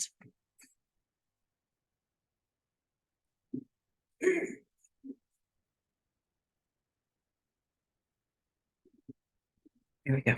Thank you and good evening. I'm Joan Cox, counsel for the East Palo Alto Sanitary District. Thank you for the accommodation of a seat. I have a hip injury that's healing. So I, in addition to being counsel, actually served as a planning commissioner myself for the city of Sausalito for 8 years, and I'm currently a council member for the city of Sausalito. So I understand these things from both sides as well.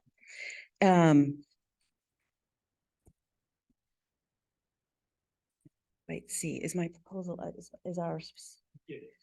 Because I see, okay. I'm going to pause this for a second. I don't see the time, so do you see the time? No.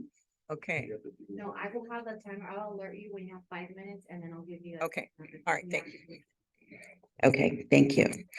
Thank you all for coming. I see over 30 people here in the chambers. That's an impressive turnout. We also have members of district staff and board here available to answer any questions that the commissioners may have. Obviously, this concerns the district's alternative proposal to the city's proposal. As Mr. Bartoli enunciated, the alternative proposal would retain the current governance model, amend the sphere of influence to be coterminous with the geographic service boundaries, and remove the district's territory from the sphere of influence of the West Bay Sanitary District. The city's proposal is to establish the district as a subsidiary district of the city. From the staff report, we also learned that the city plans to hire West Bay to operate and maintain the system. I just want to start off by saying that although the district believes its proposal is superior for the reasons we will explain, I want to be clear that the district in no way perceives the city as an adversary. To the contrary, this district welcomes the opportunity to collaborate with the city as recommended by this body in an MSR. And I also appreciate the commissioner's obvious interest in identifying a solution for all. Okay, so the standard of review. Government Code Section 5668 sets out factors for LAFCOs to consider in evaluating proposals. Embedded in those factors are the priorities of encouraging growth and development, providing adequate and cost-efficient services, and utilizing community and equity-centric purposes. Government Code Section 56001 further provides that when deciding between a single governmental agency and several limited purpose agencies, responsibility should be given to the agency that can best provide governmental services. We believe that agency is East Palo Alto Sanitary District. Next slide. Are you following along? Okay. A 2015-2016 grand jury report entitled San Mateo County's Cottage Industry of Sanitary Districts recommended consolidation when feasible to accomplish goals of efficiency or economies of scale and to avoid uncoordinated fragmented entities. We believe this presentation will demonstrate that the city's proposal accomplishes none of those goals. This presentation will focus, as Commissioner Draper distinguished, it will focus both on the district's capacity to increase its capacity to accommodate new development, as well as the district's operations and maintenance of existing pipelines. The district believes that underestimating capacity fees in the city's budget creates a subsidy for developers that unfairly burdens existing ratepayers. The district is actually swiftly undertaking trunk line expansion right now. The trunk line is the core aspect of the district's infrastructure that is necessary to accommodate the new development. In addition, the district is also focusing on operations and maintenance. It's important to note that despite the observation of some needed repairs, the district's system has structural integrity, as evidenced by the fact that there have been no sewer overflows in 16 years, despite torrential rains that actually caused overflows in nearby cities. We believe that's a testament to the structural integrity of the district system. There have also been no customer complaints. Regarding capacity, we believe the LAFCo staff recommendation will lead to steep rate increases for disadvantaged communities comprised largely of renters. We believe the city's budget underestimates the actual cost of needed development capacity. The city proposes a lower capacity fee for developers, which, when construction costs come in, will ultimately cause existing ratepayers to pay the delta between the underestimated capacity fees and the actual construction costs.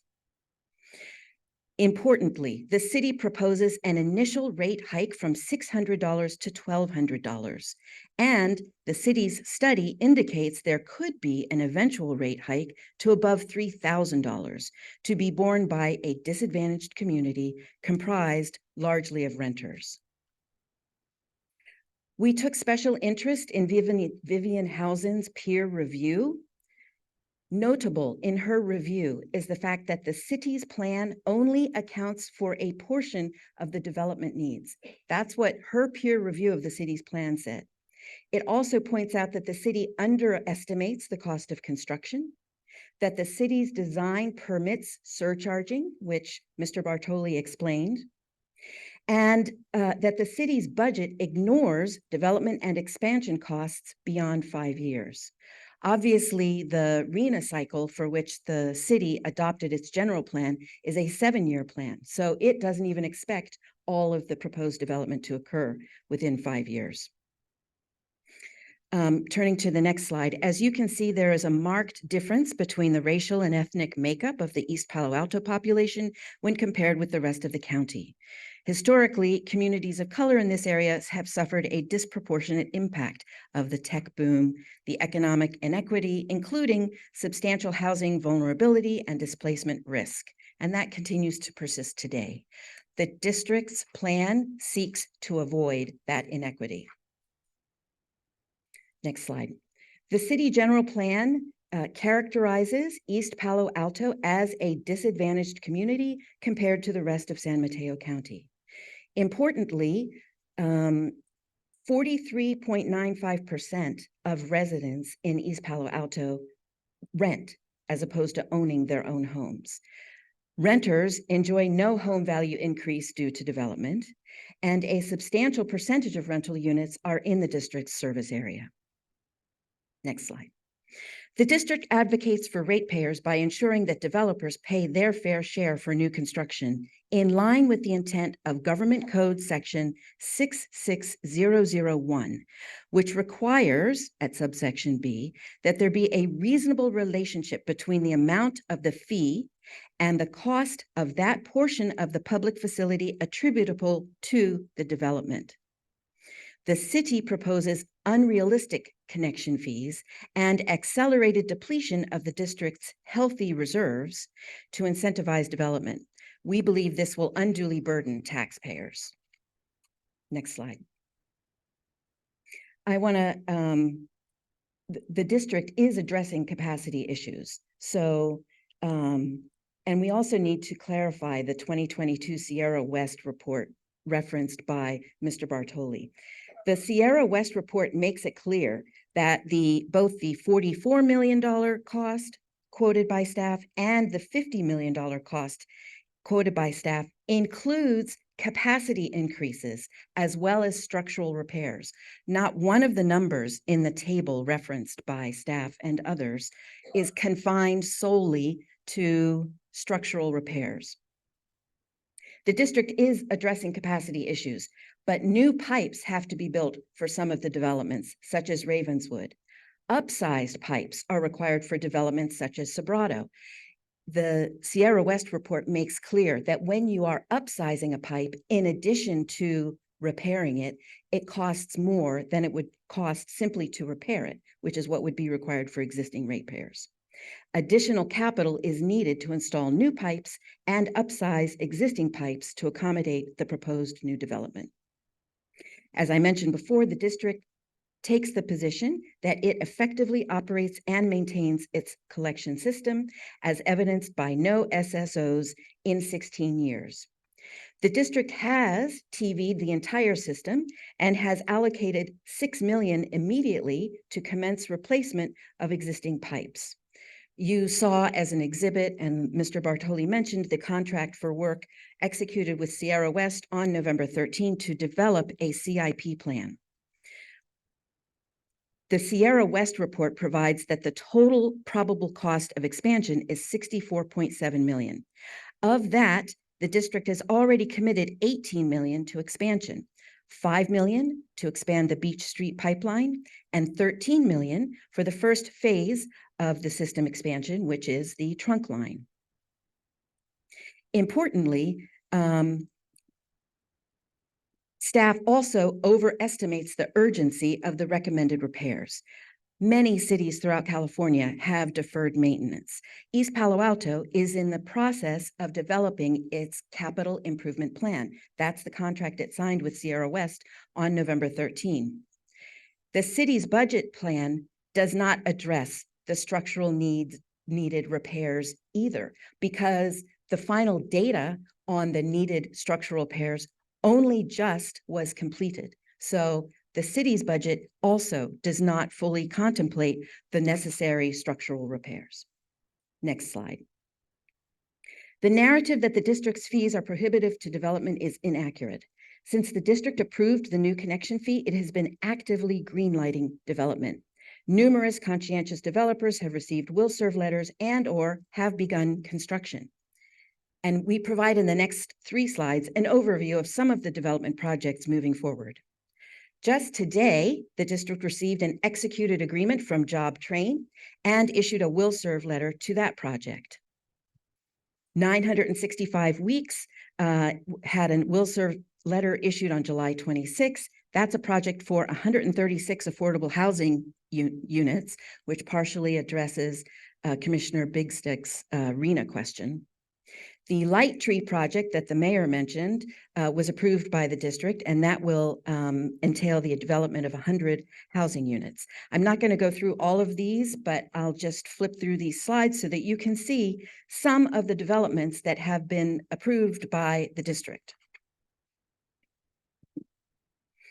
I now want to turn to the operations and maintenance.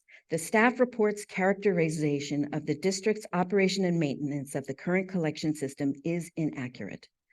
Contrary to the staff report, there are no violations from the Regional Water Quality Control Board. We've provided that documentation to LAFCo substantiating that. The district corrected all minor violations identified in August 2021, and the Water Quality Control Board confirmed that the district had adequately addressed the findings in the inspection report and thanked the district for its timely response and efforts to reduce SSOs.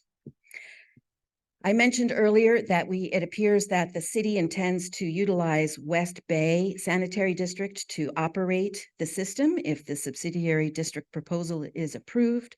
While East Palo Alto has had no SSOs for at least 16 years, that is not true of West Bay Sanitary District. As of 2015, West Bay had the highest number of overflows by district in San Mateo County. Just in 2021, they had 4 SSOs, which is an improvement, but East Palo Alto has had none for 16 years. Okay. The district effectively I thought you were giving me 5 minutes. Okay. The district effectively operates and maintains its collection system. It's capable of funding all currently needed O&M with existing rates, whereas the city of Palo Alto plans to use increased rates to fund expansion instead of O&M. Next slide. The district has decades of high-quality, low-cost service. It does not permit surcharges, and its system performs well and is appropriately maintained by current staff. When the city took over water service, water rates spiked significantly. The city intends to hire West Bay to operate and maintain, and West Bay's rates are much higher. Next slide. The city's and developers' proposal supports development. The East Palo Alto proposal supports development and justice. Last slide, please. East Palo Alto has a history of service and success, serving its local community since 1939. It generates more revenues than operating expenditures, provides services at low cost, and has sufficient capacity for new growth. We hope that you will consider seriously adopting the district's alternative proposal. Thank you. Thank you. I do have some questions, but I'm going to hold my questions to the end because I want to hear from the public. And we'll call both the city and the special district back if we have questions. I'm going to take a 5-minute break. So we're going to get back here at 8:04, and then we'll start with the public comments. And I thank you very much for your information.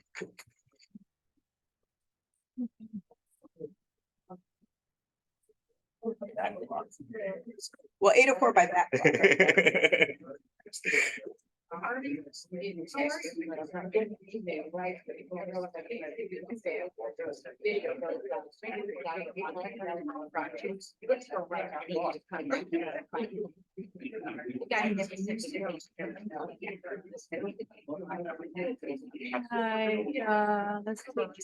You just said.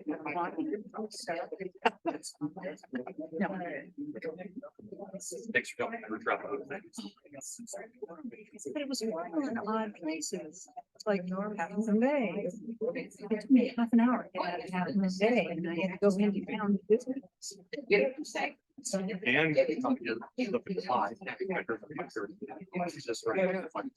Yeah, and yeah, exactly. An hour to me.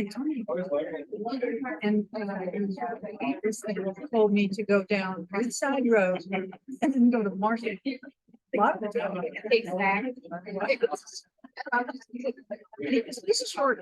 yes. How's everything? Mike's. No, it's not at all. Right.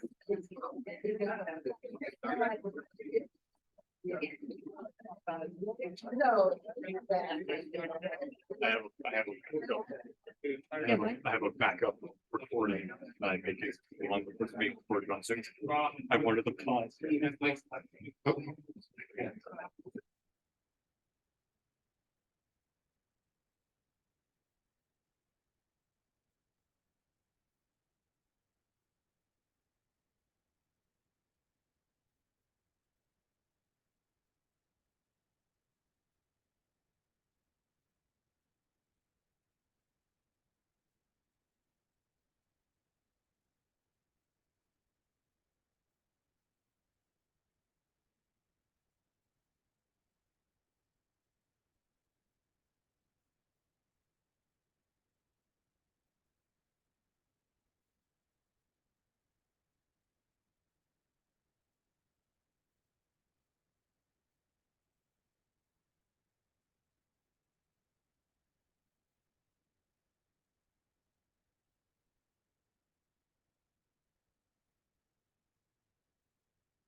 Okay, let us get back to order.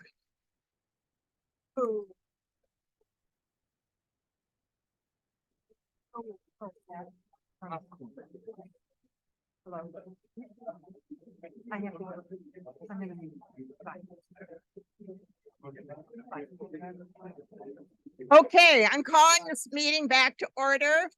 You can see that the commission got a few snacks, and I've asked that the snacks be available to you, first come, first serve. Rob is going to put them on the table back there, and so have at them. Can I have it come to order, please?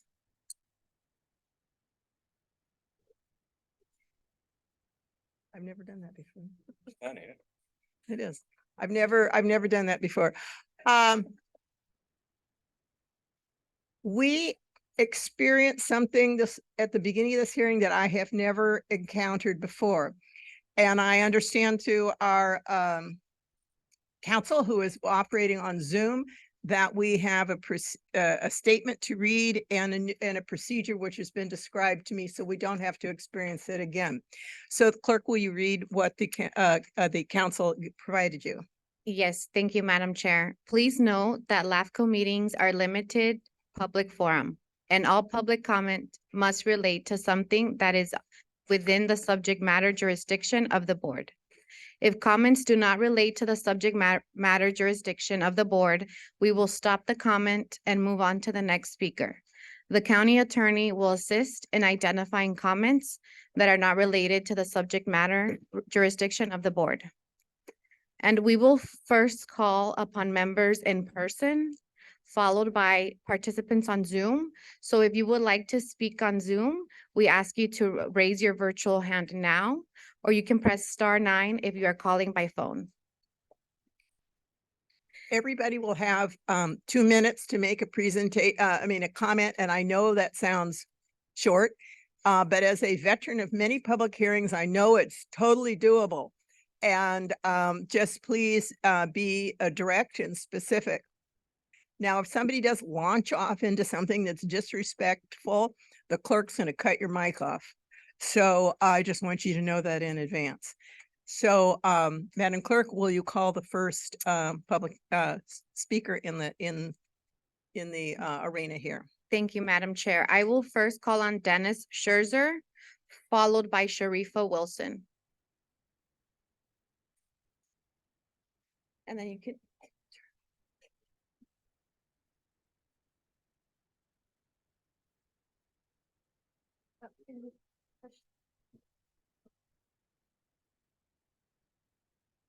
There we go. Thank you. Greetings, commissioners. Welcome to our community. Back when this started, remember Zooming with you all. It started with a letter from the city and developers saying the sanitary district was unable to issue will serve letters to developers.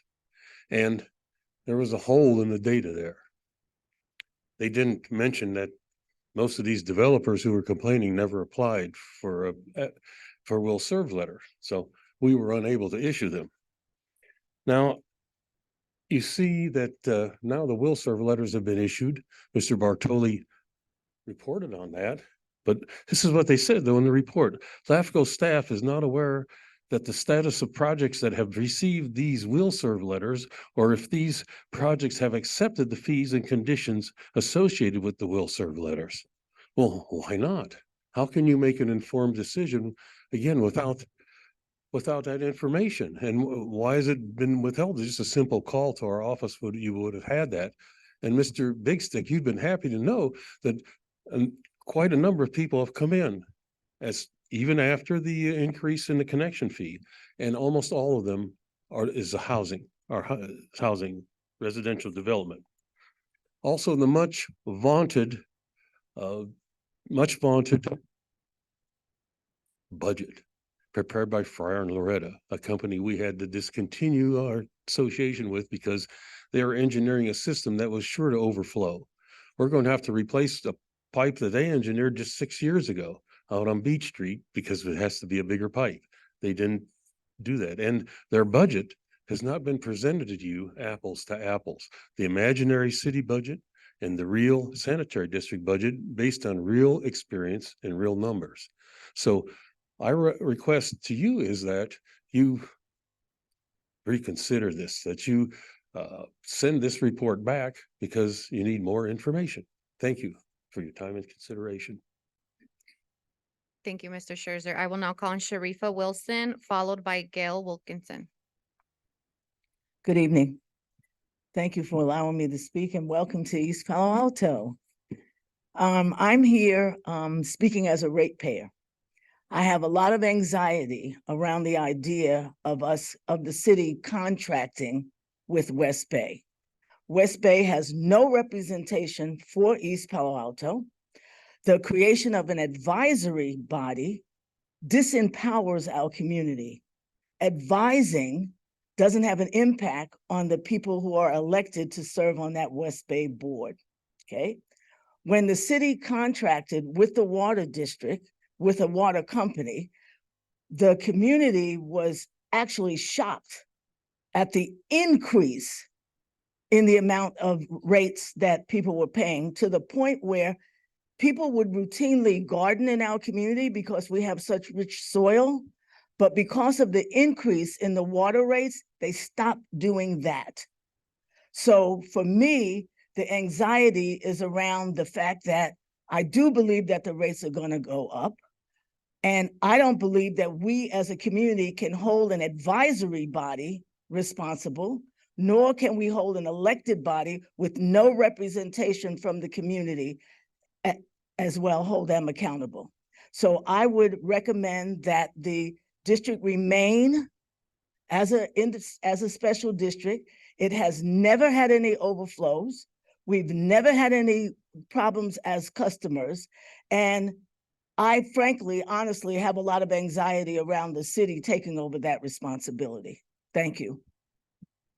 Thank you, Ms. Wilson. I will now call on Gail Wilkinson, followed by Jeff Page.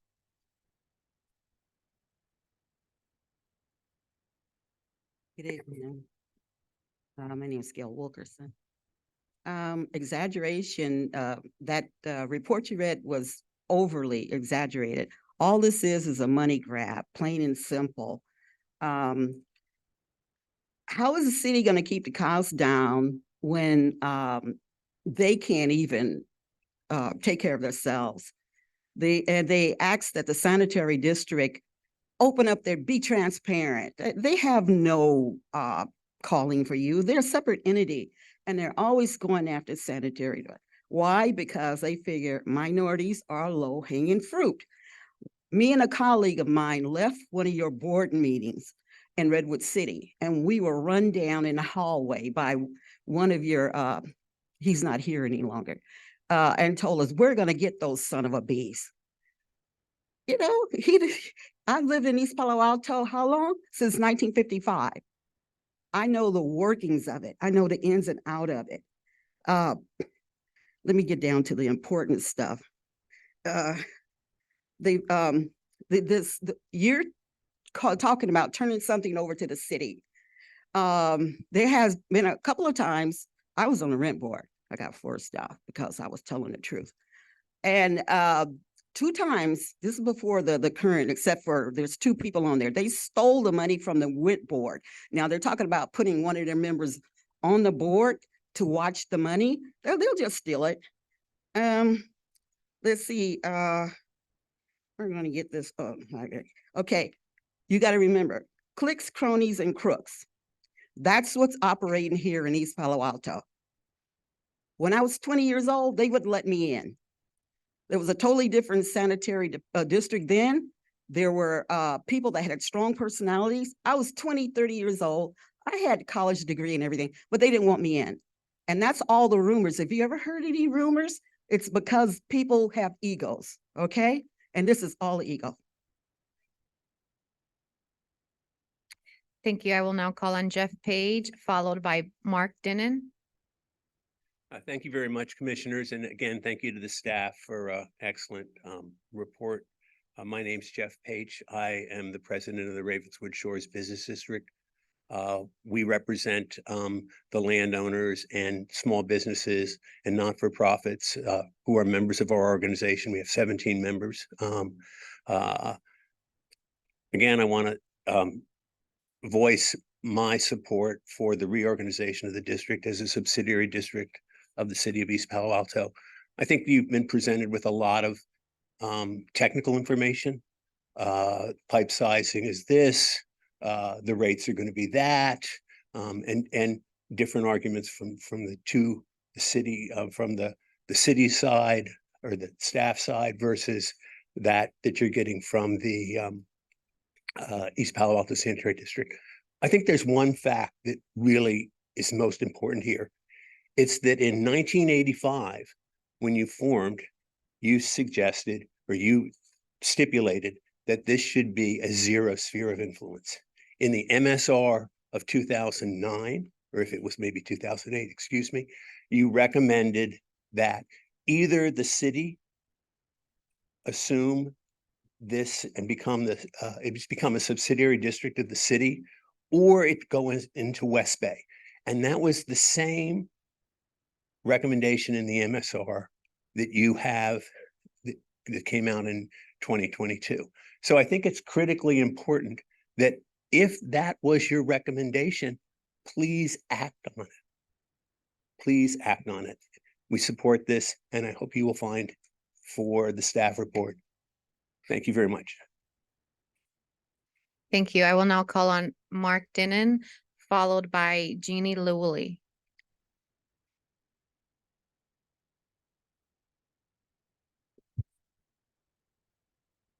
Hi, good evening, commissioners. Thank you for taking the time to have this very important meeting. My name is Mark Dinan. I'm a resident of East Palo Alto, and I live at 1265 Runnymede Street. Let me start by saying I'm in full support of LAFCo's recommendation to have the city of East Palo Alto take over sanitary services from the East Palo Alto Sanitary District. The residents of East Palo Alto Sanitary District, including those in Menlo Park, deserve fair, transparent, and honest services. My interest in the EPASD comes from my experience as a neighbor of the proposed primary school campus, which is at 1200 on Week Street. CZI, the Chan Zuckerberg Initiative, wanted to build a new school campus literally over my back fence in 2019.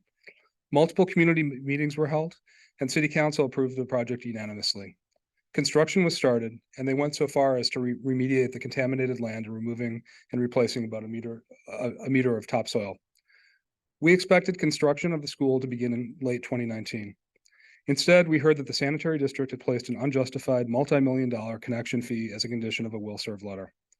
The primary school canceled their construction, and to this day, we have a blighted empty lot in the back of our house instead of a new school which will serve the community. There are many instances of similar overcharges by the EPASD on development projects in East Palo Alto, including affordable housing projects, office buildings, ADUs, and a nonprofit workspace. I strongly encourage the commission to approve this recommendation and let the people of East Palo Alto have fair, honest, and transparent utilities. Thank you very much. Thank you. We will now call on Jeannie Lewley, followed by Grace. Hi, commissioners, staff. I have to commend you. That's not the most interesting presentation, but I stayed for the whole 2 hours. I am so impressed. I actually moved to East Palo Alto from Oakland. And when I bought my property in Oakland, the first thing I had to do was replace my sewer lateral connection. And so I asked why, because I didn't understand what that was. And then when I was told that it was because all the sewer laterals were cracking and that all the leakage, the sewer was leaking into the ground. So it just made me think, yes, this is a really important thing to have. So if we have a sewer system as an infrastructure for the whole city, it becomes really important for us to have it be healthy. As East Palo Alto is also part of San Mateo County, it is, in a sense, maybe the weakest link. We are not known for much that I could say, because I also lived in Foster City and San Mateo. And we were told that we were one of the richest counties at the time when I lived there. And I don't know where we stand right now, but I think East Palo Alto has really come up quite a bit. And I think it would be great if we could actually work together and have it come up even more. So I support whatever LAFCO has come up with. I think it sounds fair as long as it's transparent, it's responsible, and that it is has an oversight regarding the funding. I like the idea that it is kept separately, and that if there is an oversight group to make sure that is not commingled with any other funding, that would be very helpful. And I really think with the cooperation between the commission and the city of East Palo Alto, we would receive the best benefit for all of San Mateo County. Thank you so much. Thank you. Next. We will now call on Grace, followed by Larry Moody. Hello, I'm Grace. I'm a resident of East Palo Alto. Thank you for coming to visit our city. In 2022, the EPA Sanitary District mailed out a biased survey to residents stating it was conducted by a research firm. When I asked the board members to tell me which firm this was so I could follow up with them about question design, one of the board members referred me to the general manager, who denied knowledge of any survey being sent out at all. The board president never responded to my question. I've also had to go to EPA Sanitary District board committee meetings to request basic price lists to be updated and meeting minutes to be uploaded to the EPA Sanitary District website since they weren't there. I look forward to more objective and transparent professional communications from the new management and board if and when they take over as recommended by LAFCO staff. It will be a relief. Thank you. Thank you. Thank you. We will now call on Larry Moody, followed by Court Skinner. Good evening, and thank you for being here, LAFCO. My name is Larry Moody. I'm a former mayor and city council member for the city of East Palo Alto. Sometimes politics takes time to get to a place where you can move the policies and get to the place that you desire to be. Tonight is a big step in that effort. We've been having this conversation with LAFCO and East Palo Alto Sanitary District in our East Palo Alto community for almost over 2 decades.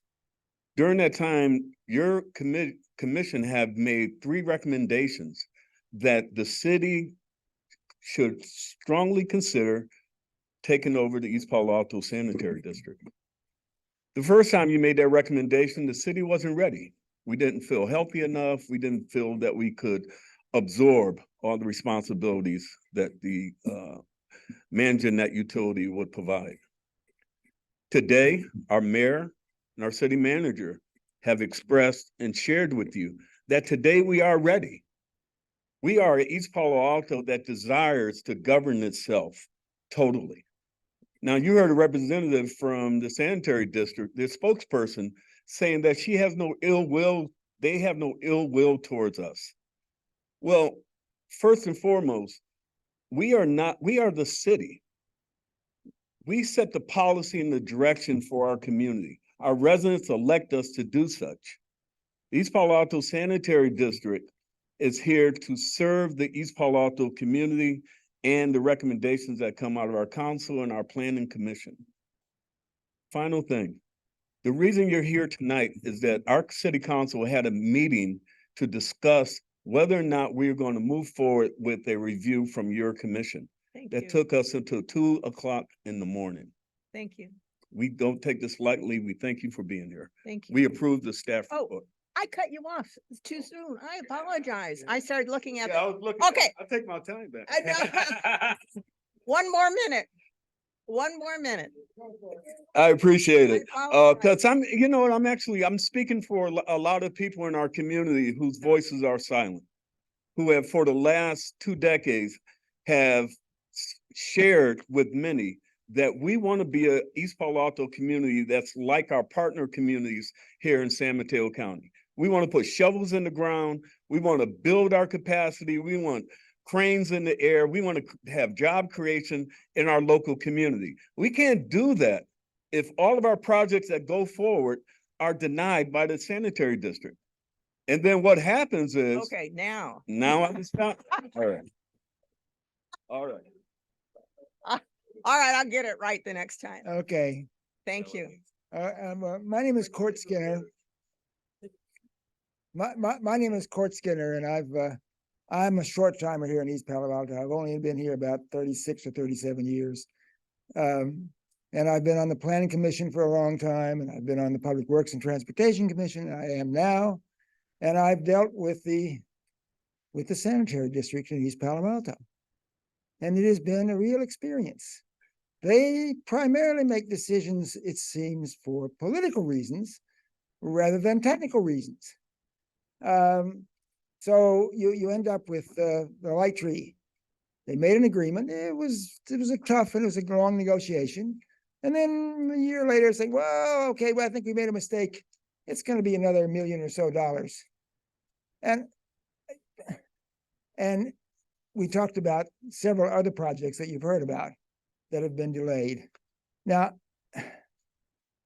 many years ago, I learned the difference between cost and price. Now, you make price for different reasons than costs. Costs are engineering. They're mathematics and science. Price is political. Every airplane seat costs exactly the same, but the price is different for everyone depending on when you buy it, where you're going, and a few other factors. And I think what we want to do is have this organization in the same place where all the rest of the operations that determine development go on, so that the cost is what the cost is, and the price is across the board the same. Thank you. Thank you. I approve this. I approve what you're doing. Okay.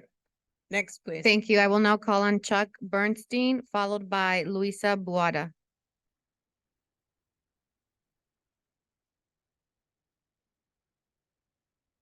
I don't see the time here.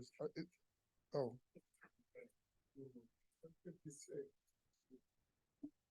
My name is Chuck Bernstein. I am a ratepayer of the district. I live in Menlo Park, and this proposal would disenfranchise me.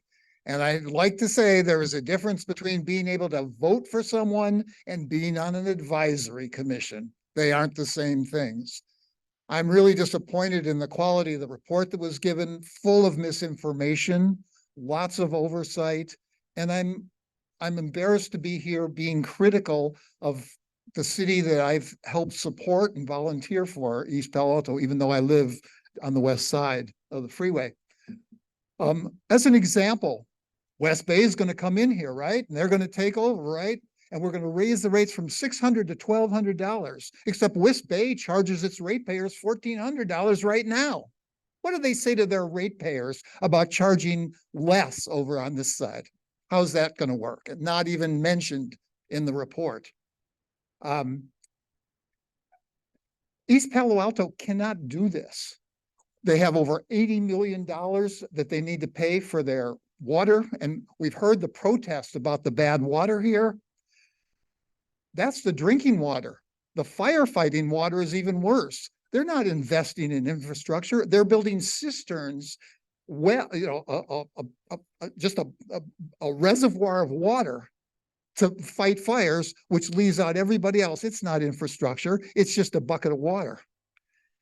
It took them a year to promote the most qualified local person to be the police chief. This is the city that does well, and I'm embarrassed. I mean, I have good friends who've been city council members, Larry and Lisa and so forth here, and I've been a volunteer here, but they cannot do it. And I just have to come back to that issue of being disenfranchised. It seems like perhaps we could have avoided the Revolutionary War if we'd offered an advisory committee to King George, and that would have satisfied everybody. Thank you. Thank you. Next. Thank you. I will now call on Luisa Buada, followed by Akin Okupe.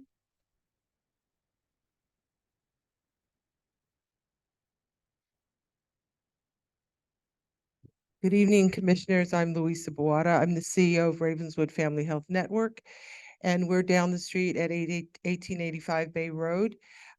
We serve close to 9,000 residents of the city in affordable health care.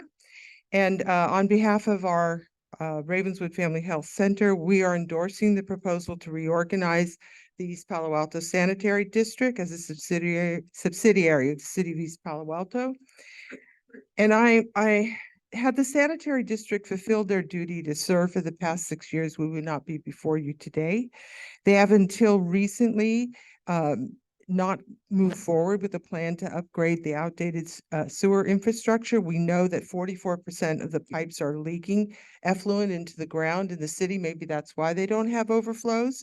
This is a public health issue that's not been addressed.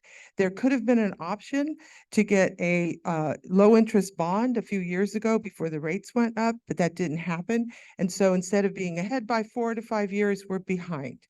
And, you know, we specifically along with a lot of nonprofits in the city, lost the opportunity to have a nonprofit resource center next to right on Pulgas Road that would have been lease free for many nonprofits. We would have been able to get out of buildings that can collapse in a 7.1 earthquake because of potential liquefaction.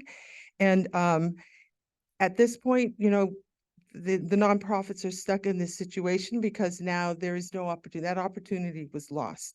And I would say that, you know, actions speak louder than words, and inactions also speak louder than words. For the sanitary district to come forward now in the 11th hour because they've got their backs against the wall is too little too late.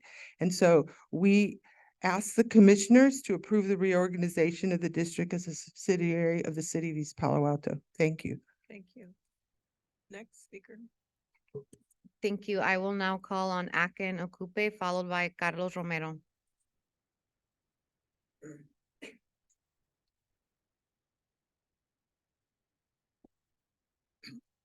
Good evening, Honorable Commissioner.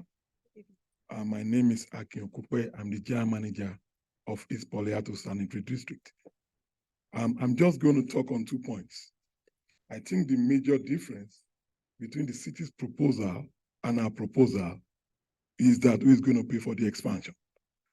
I've had several meetings over this issue for a long time with the developers, with the city council, with everybody. And I've told them that it is not fair to shift the burden of development to the existing ratepayers. And I told them that what I'm going to do is to change the connection fees. The connection fees was $3,000 for a very long time, and it was never adjusted for inflation. So I invited a consultant in, and then we updated the connection fees to $6,000 in the first phase. Then when the city general plan came out, and then we hired the consultant to model the system, they came up with the capital improvement required of about $40 million. Then we updated it again to, you know, 14,000.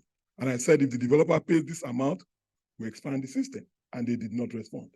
The other thing I want to bring up is that Rob Bartoli stated in his presentation that the $12 million is for Area 2 alone. That is not accurate. Most of the information presented by Rob Bartoli are inaccurate.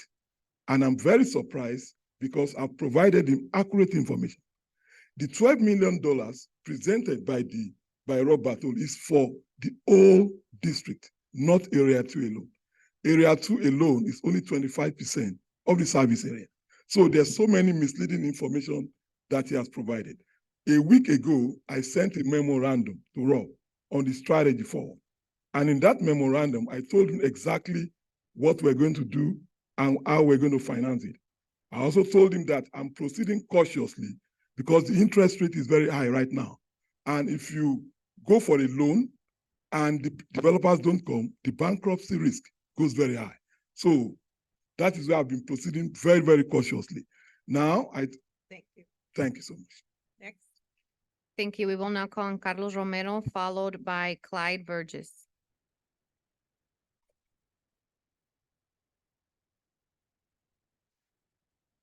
Good evening. I speak in support of the staff's recommendation. I want to make it very clear that this is an issue 40 years in the making. When we first tried to incorporate East Palo Alto in 1982, this issue was on the ballot. We lost that election by 15 votes. 40 years later, here we are correcting that mistake. What simply we are doing here today by approving this staff report is 1, promoting good governance. Number 2, efficient and integrated service provision. Number 3, a reintegration of our land use and planning and infrastructure approval processes. And lastly, the removal of an intermediated body that creates inefficiencies. I urge you today to help us complete our historical destiny of creating a full service city. And to the speaker who talked about King George, let me just say to go back to colonial antecedents to justify faulty governance is sheer sophistry. We bow to no colonial service. Thank you. Okay, next speaker. Thank you. We will now call on Clyde Burgess, followed by Deborah Lewis Burgess. Good evening, good evening. I want to thank you for that fine presentation, city. I am a resident of East Palo Alto. I grew up here. I own a home here. And listening to both sides, it seems to me that the sanitation district will still be able to work here, still be able to get paid here, but they won't be able to govern here. I'm in support of the city's recommendation that East Palo Alto City take control of the sanitary district. Thank you. We have the last two speakers in chambers, and that is Deborah Lewis, followed by Stuart Highland. Good evening, and thank you again for being here, has been echoed so often this evening. I want to thank everyone for their presentations. I'm a proud resident of EPA. As you heard, my husband and I own a home here. I also work in the city of East Palo Alto, and I have complete confidence in the city to be able to do what they set out to do in their proposal. We've heard so much information tonight and a lot of misinformation. I encourage you not to be swayed by misinformation. For folks to stand here when it's in writing in the booklet and say that the rates will go from 600 to 1,200, when it's clearly a 5% increase, says a lot about how they interpret information. We need to interpret this carefully and correctly. I am in full support of the East Palo Alto Sanitary District becoming a subsidiary of the EPA City Council. Thank you for your time. Thank you. Thank you. We will now call on the last speaker in chambers, Stuart Highland. Hello, my name is Stuart Highland. I reside at 124 Azalea Drive here in East Palo Alto. I am in support of the sanitary district remaining independent.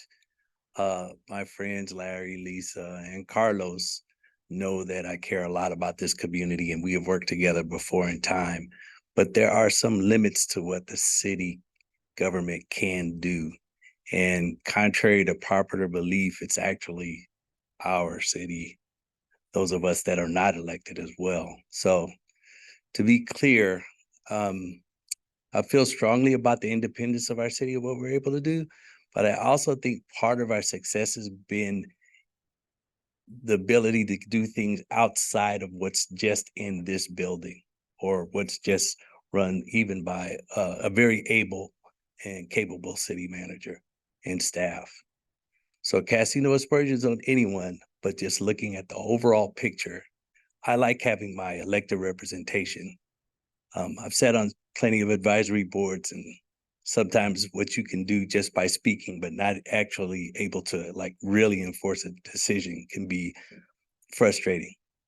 So I think it's important to maintain their, I do want to say one other thing though. It is important that there's oversight, and change needs to happen in that organization around leadership and looking at how they do things. But it's not a change that'll be enacted simply by having West Bay manage. Thank you. Thank you. And now we're going to move on to the Zoom comments. And I would remind the Zoom commenters, we do have Spanish translators here. So should you need Spanish translation, please let us know. And then finally, we did have some challenges with the last Zoom commenters. And if it's not on topic, then the clerk will cut the microphone just to let you know in advance. And you also have 2 minutes to speak. And so do we have any speakers on Zoom? Thank you, Madam Chair. We do have 5 virtual hands raised. So I will first call on Yuhila, followed, That hand went away. I will call on Matt Schreiber, followed by Evelyn Stivers. Good evening. My name is Matt Schreiber. I'm an Associate Director of Real Estate Development with Eden Housing, a nonprofit affordable housing developer. I want to start by thanking the commissioners, LAFCo staff, city council members, and city staff for the thoughtfulness towards and prioritization of this important issue.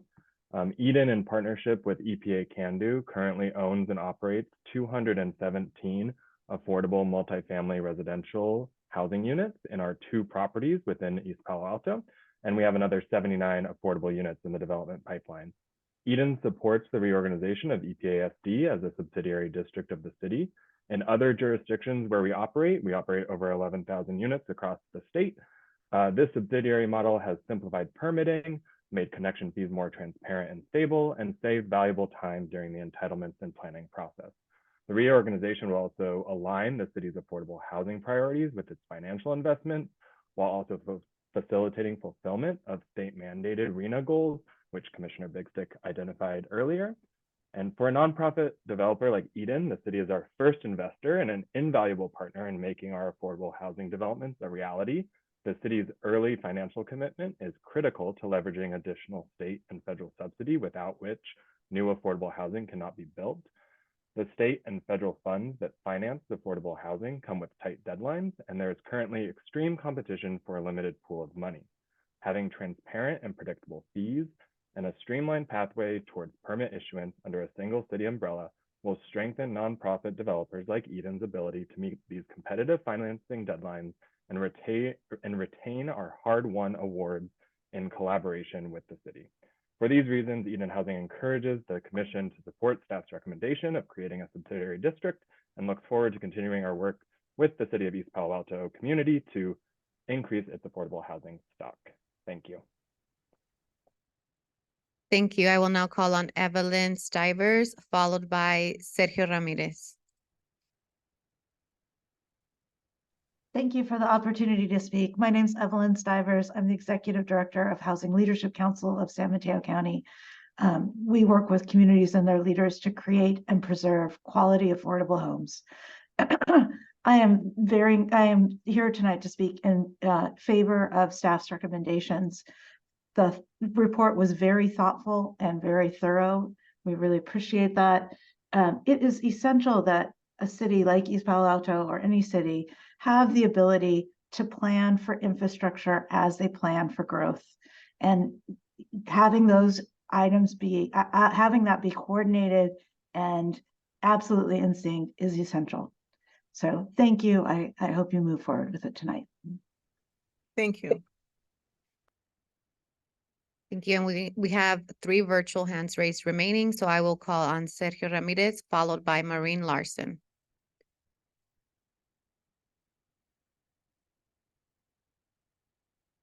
Hi, my name is Sergio Ramirez. I'm the General Manager with West Bay Sanitary District. And I'd like to clarify a couple of points that were made earlier.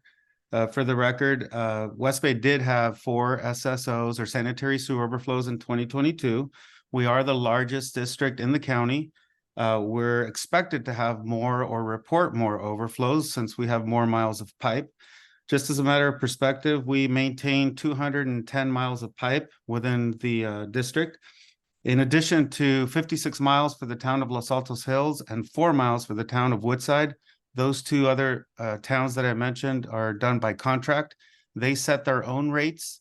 They hire West Bay to maintain proper maintenance for them.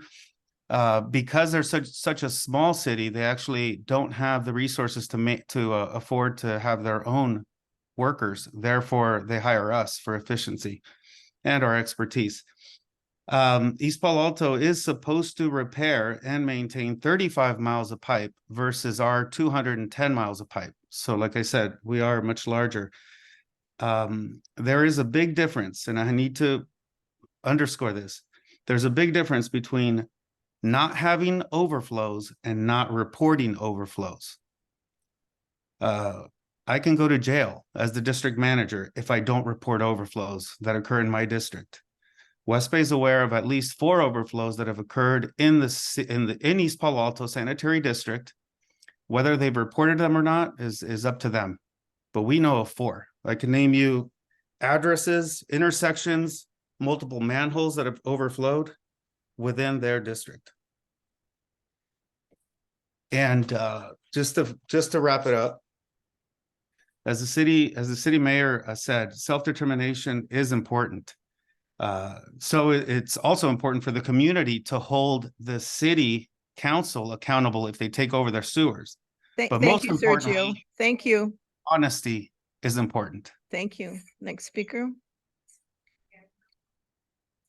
I will now call on Maureen Larson, followed by Yuhala, and I do see more virtual hands are being raised, so we asked everybody to please queue up if you would like to speak.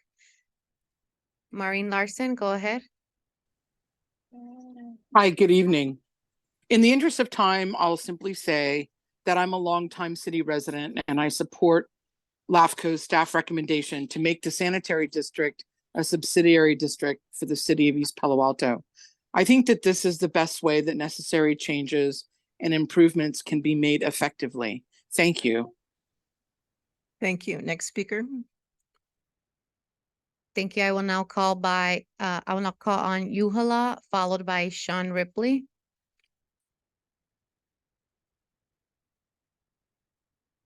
Hi, my name is Uhila Makoni. I've been living in East Palo Alto since 1991, grew up here.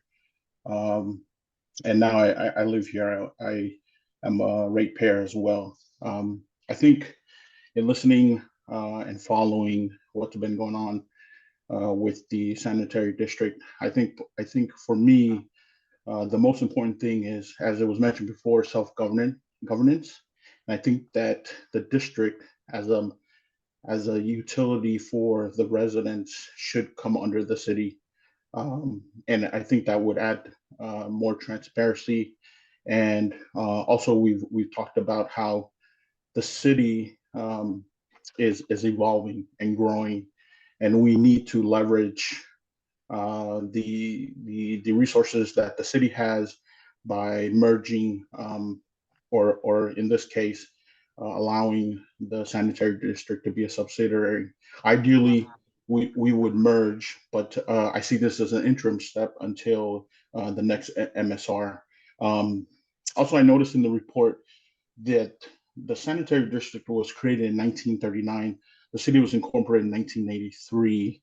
So I think at the time when the sanitary district was created, it was for the purpose of providing sewer services for an unincorporated area. And it's admirable that the district has maintained the city's the sewer services for its residents for that long. But I think we're at a point as a city that we are ready to move forward and progress. And there are a lot of developments that are on hold. And we as a resident of East Palo Alto, I would like to see the city grow and expand. And I think in favor of the LAFCo recommendation, we can do that. Thank you. Thank you. Next speaker. Thank you. I will now call on the last virtual hand raised on Zoom, and that is Sean Ripley.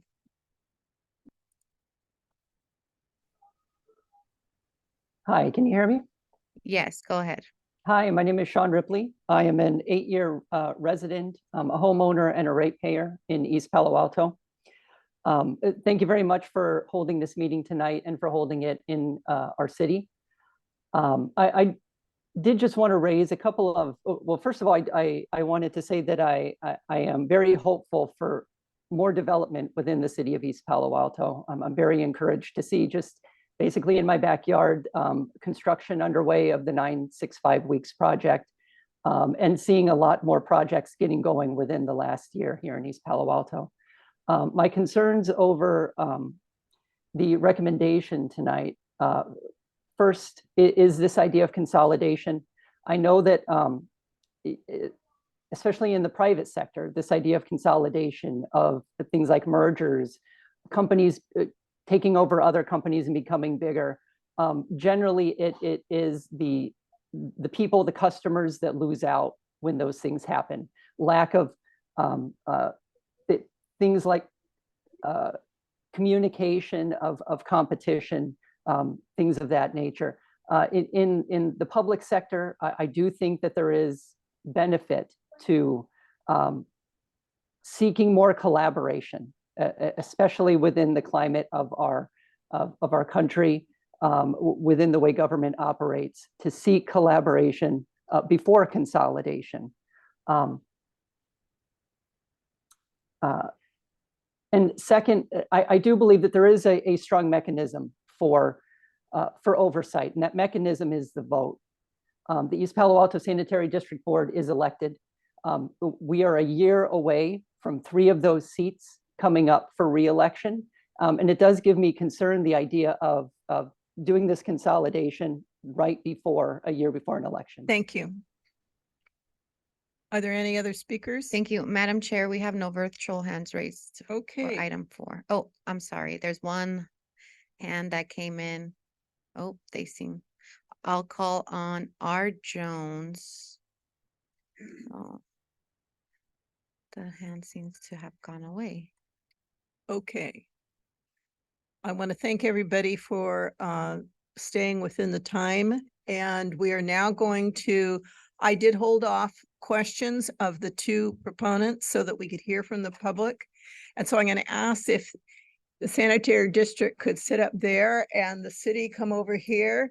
We're not looking for a debate, but I just want both of you at the mic so that if we have questions from any of the commissioners, and these are not comments, just questions, that will be keyed up and ready to go. So who's going to speak on behalf of the city? Here comes the city manager. Depends on the question. Okay, I'm going to. Oh, you can sit down, of course. No, if you do need to, what's appropriate? All right. For a person who has bad joints, I understand the whole bit about sitting down. I started at one end of the podium last time. I'm going to start with Commissioner Slocum. Do you have any questions of the 2 proponents here?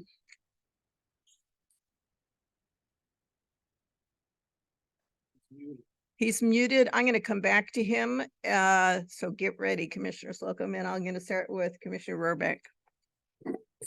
I have no further questions. Commissioner Merton. I have no questions at this time. I have some questions of the district. I'm looking at the letter that was submitted today, and so that's what I'm using. First, I'm going to say that the amount of information, I just realized that I've been working in the public sector for 48 years as I was sitting here, and the amount of information that you submitted was more than I've seen any other applicant submit. So when so we read it and we saw it and we got it right from your app source. But I do have some questions here. So I'm looking at the information, and it says that the Sierra West is presenting this proposal, and the proposal was dated today, but today you said contract. So did they submit a proposal and and then you issued a contract simultaneously? Because the proposal was dated today. Well, it's dated November 13th, so it's day before yesterday. Well, I mean, did you virtually, did it move from a proposal to a contract in one day, and was it approved by the board? No, I think I requested for the proposal, the design proposal. Okay. And they submitted the design proposal. Okay, so it still needs to be approved by. So it is not a contract yet. Yes. Okay, that's correct. What I wanted to know. It also says here that, and Akin, maybe you'll need to stay up because it says pipeline segments selected for replacement will be based on a capital improvement plan evaluation. And so my question is, who will do the designation and the date for this? So I'm assuming that the segments have not been designated yet, because this is their terms is future tense. Honorable Commissioner, that is not accurate. The consultant prepared a memorandum for the areas that were evaluated. And in that memorandum, they stipulated the high priority areas. And then I instructed them that they need to give me a map. And they gave me a map.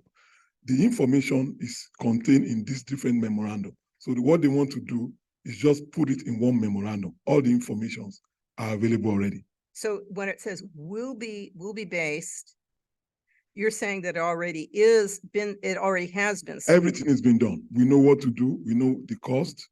We know the high priority pipelines that needs to be replaced.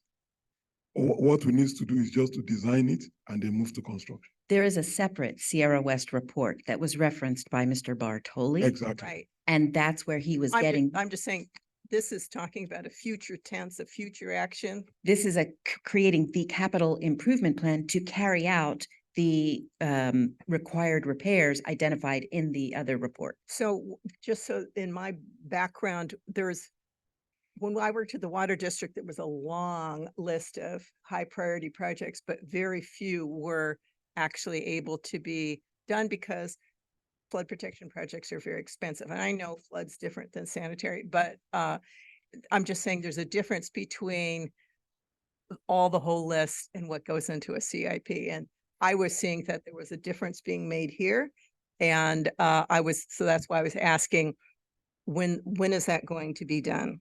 Honorable Commissioner, what the consultant want to do is that because we have different memorandum with different dates, he's trying to put it together in one booklet. That's all he's going to do. Okay.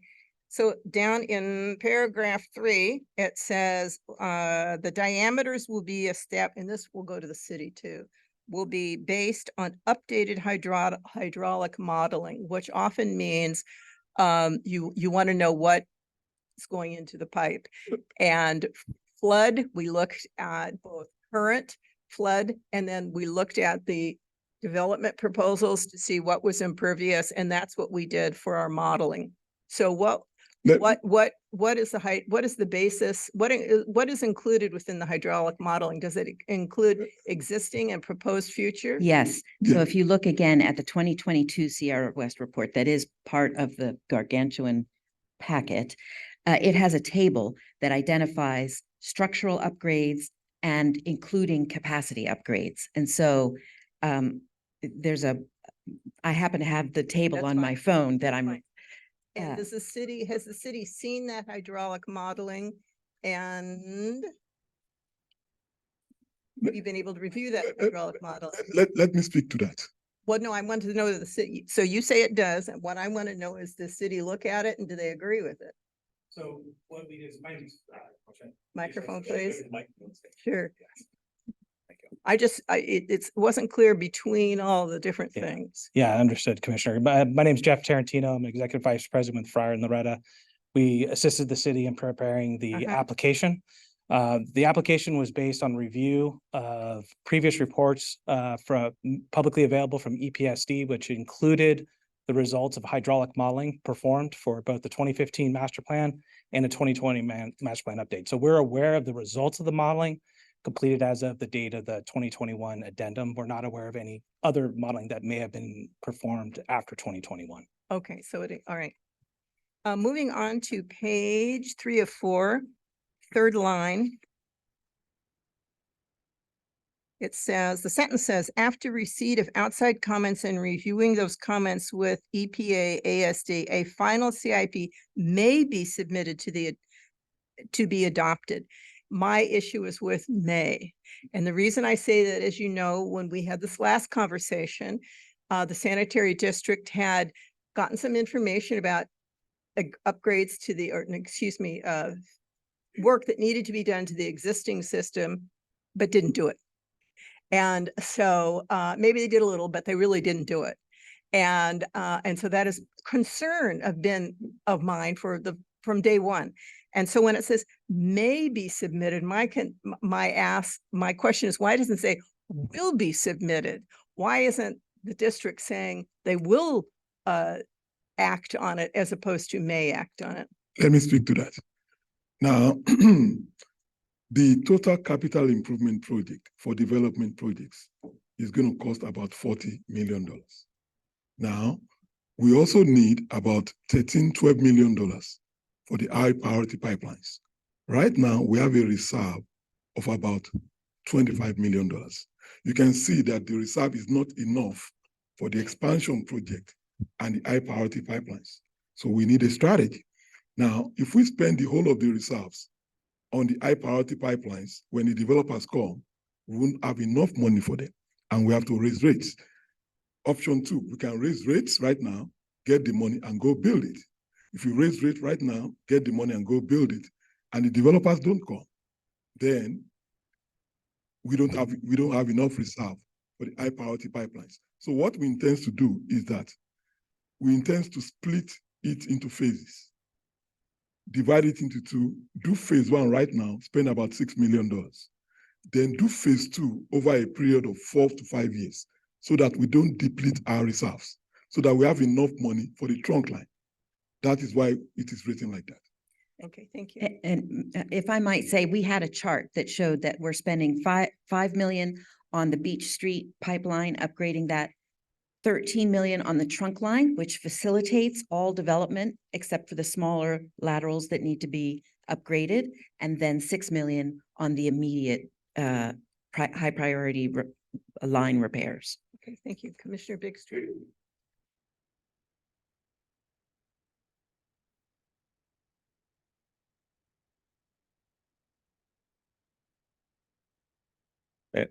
Test, cool. Gonna do my best to ask something helpful, so bear with me. My first real question is, I walked in here under the impression, and it seemed to be reinforced, that there is no current capital improvement plan in place. I heard the conversation that just took place in front of me. Why is it though that apparently, and feel free to speak otherwise, is there no in-hand capital improvement plan currently in place? That is not accurate. There was a capital improvement plan that was prepared as part of the 2015 master plan, prepared by Freya and Loretta. That capital improvement plan, if we compare that plan with the current requirement of the system, is more or less the same. The implementation, we've not implemented that plan because we need to increase rates to implement the plan. We've been implementing it phase by phase, but we did not do everything on the plan. So every year we're spending $2 million, on pipeline replacement. So we've probably done 50% of what is stated in that plan, but we've not completed it. How often do you raise your rates? We've been raising rates, we didn't raise it for the past couple of years, but we raised it from 570 to 600. But this is what is happening. Did you say from 570 to 600? 600 per year. Now, we've been generating $2 million in excess revenue over expenses. So because we've been generating $2 million in excess revenue over expenses, I see no need to increase rate because, I'm building reserves. So what do I need to do?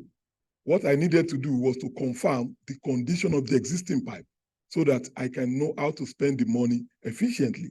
That is why we hired a contractor to CCTV the whole district. And we just completed that project so that we know how to spend the money. So when the project was completed, the consultant told me, you need $12 million for the high priority pipelines. Now I have a reserve of $25 million. I can take a chunk of $12 million out of that construction replacement fund and fix that. Then I will be left with a reserve of plus minus another $12 million.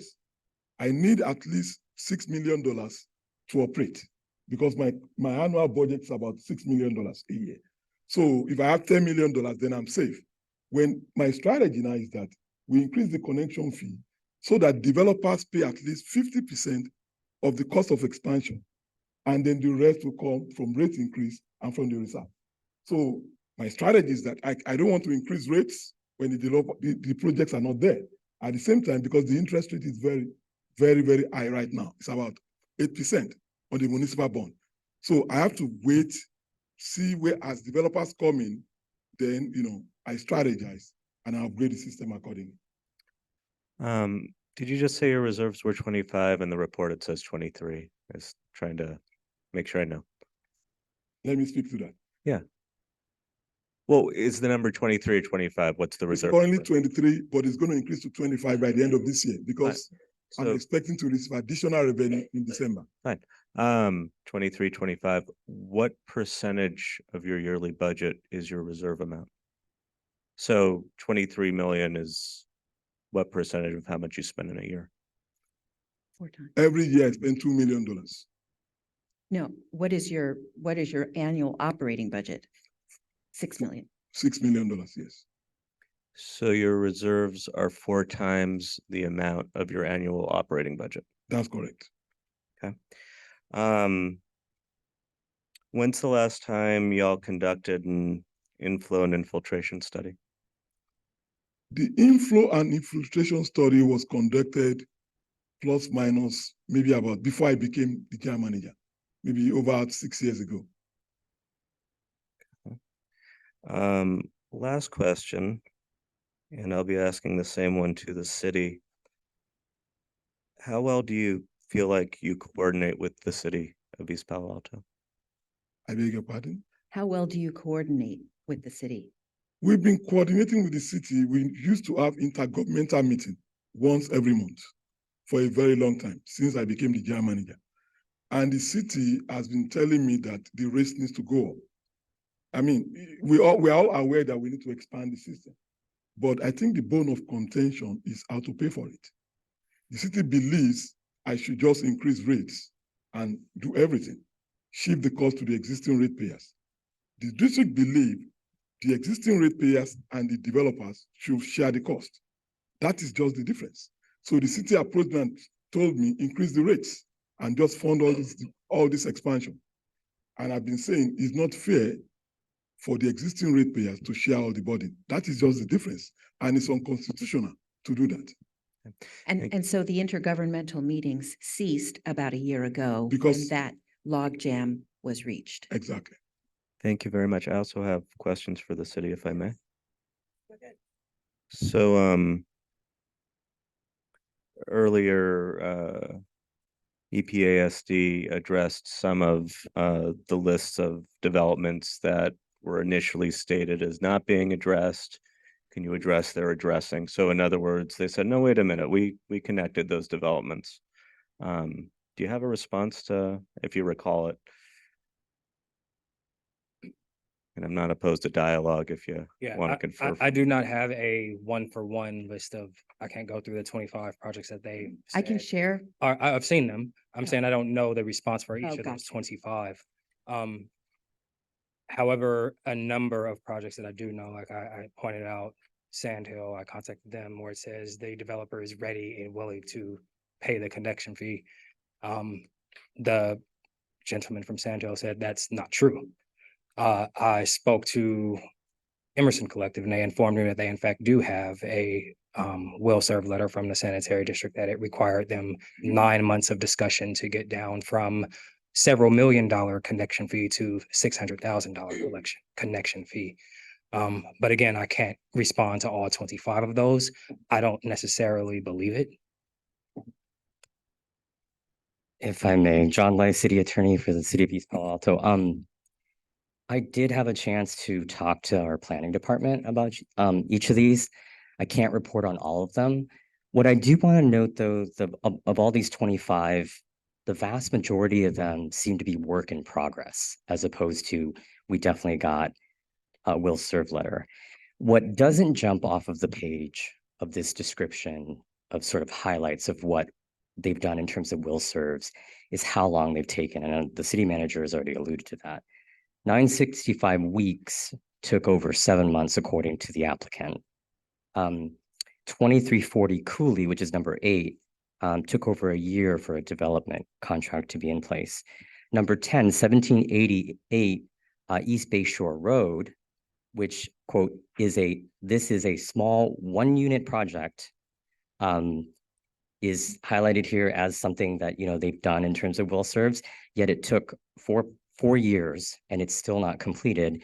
And you might recall, if you line it up, one of the public commenters who is supporting the city's application is the developer of 1788 East Bay Shore Road.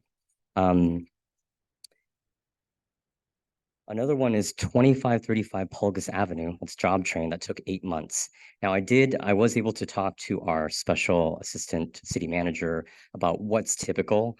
I think what he conveyed to me was that it's the time it takes to do the calculation and negotiation for the fees. That's what's taking up that much time.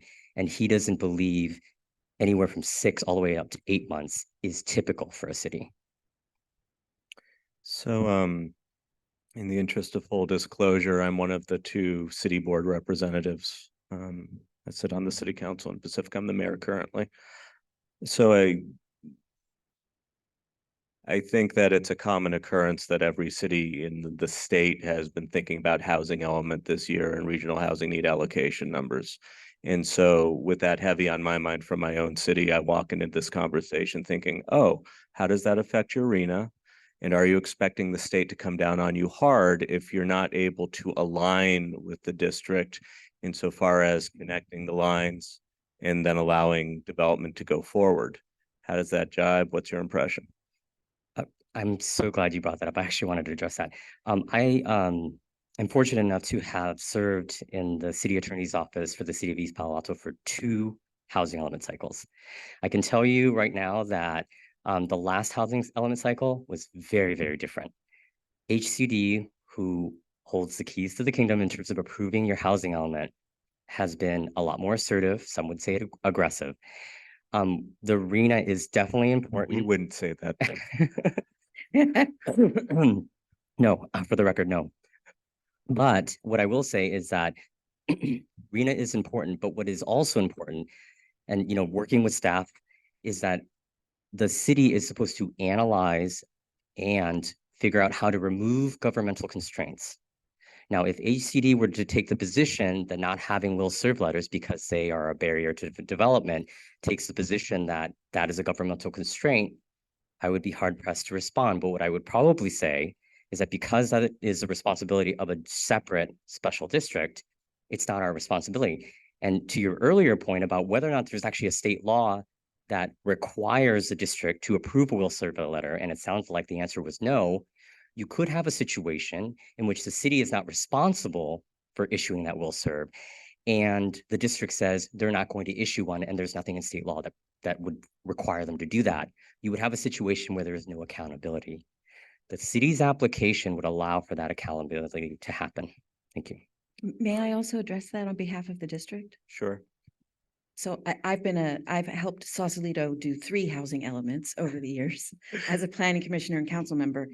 When we do our housing element, we reach out to our water district, to our sanitary district, to share with them our development plans to ensure that they're able to accommodate our development plans. We don't simply publish an EIR without collaborating with our neighboring special districts. But that's what happened with the general plan for the city of East Palo Alto that was published in 2017.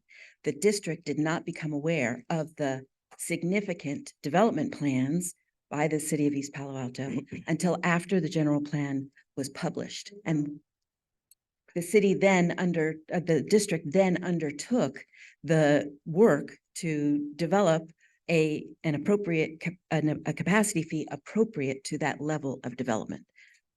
May I address that if I'm Right, and it's going to inform my final question at the end of this. So if you go ahead. want If you to want to do ask that your final question, you briefly, can do well, that. before I get to my final question, it was just a quick follow-up, and it is for both of you to either of your understandings. Does HCD have any jurisdiction over a special district? I don't know their jurisdiction over special district. Michael Colantino, outside counsel for the city. Formally, they have no jurisdiction. What they can do to the city is disqualify one of your sites. You can't sewer it. We're not going to count it. Go find me something else. Thank you. But you're required to list bonus sites. You're required to list more sites than actually needed, as you know, to meet your RENA, so that if a site gets disqualified, you have fallback sites.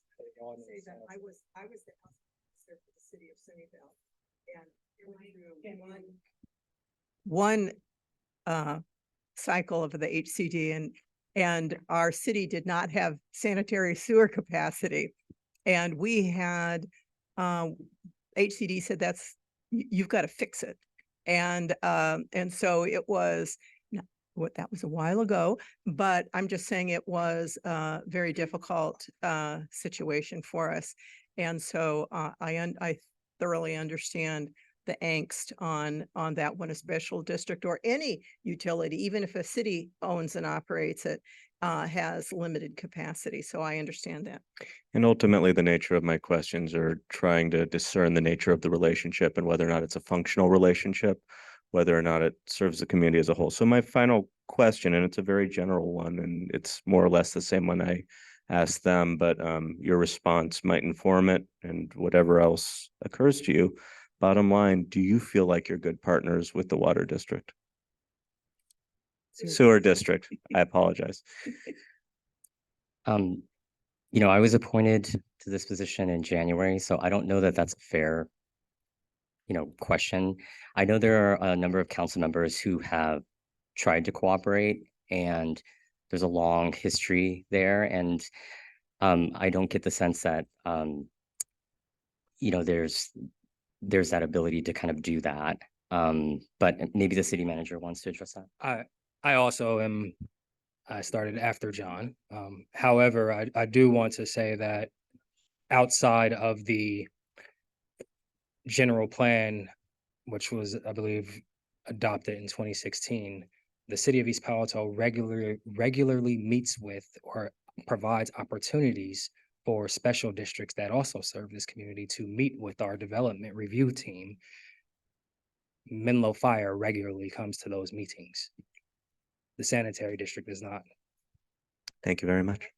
May I just add one thing on that? I did actually go back and check to see if we actually mailed out the letters to the sanitary district, and both for the EIR and then also the general plan, we did mail them out. We received no response. Our city manager then at the time and city attorney noted in a letter that the district took 5 years to respond and wanted the city to reopen the whole thing, both the EIR and also the general plan, and the city declined because it was untimely by that many years. Thank you.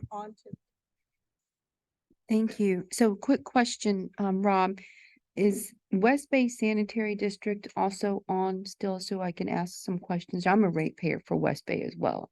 And I'm trying to, okay, so full disclosure, I'm the current board. I serve on 2 special district boards.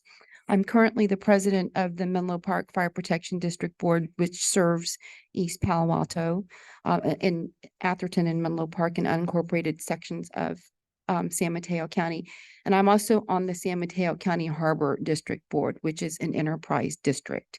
So I have kind of dual perspectives here. One as an enterprise district board commissioner, which means, having to deal with looking at increases in fees and rents and percentages of rents of our tenants that make up 35 to 40% of the Harbor District's budget. The other district, the fire district, which I think is more relevant to East Palo Alto, and in this discussion in particular, is always concerned about the infrastructure for fire protection, right? And as the city manager said, we have a very strong working relationship with the city of East Palo Alto on many different fronts, whether it's community preparedness or, dealing with protection and prevention and public education and, dealing with plans that y'all have for development and actually even discussing infrastructure needs that the fire protection district has.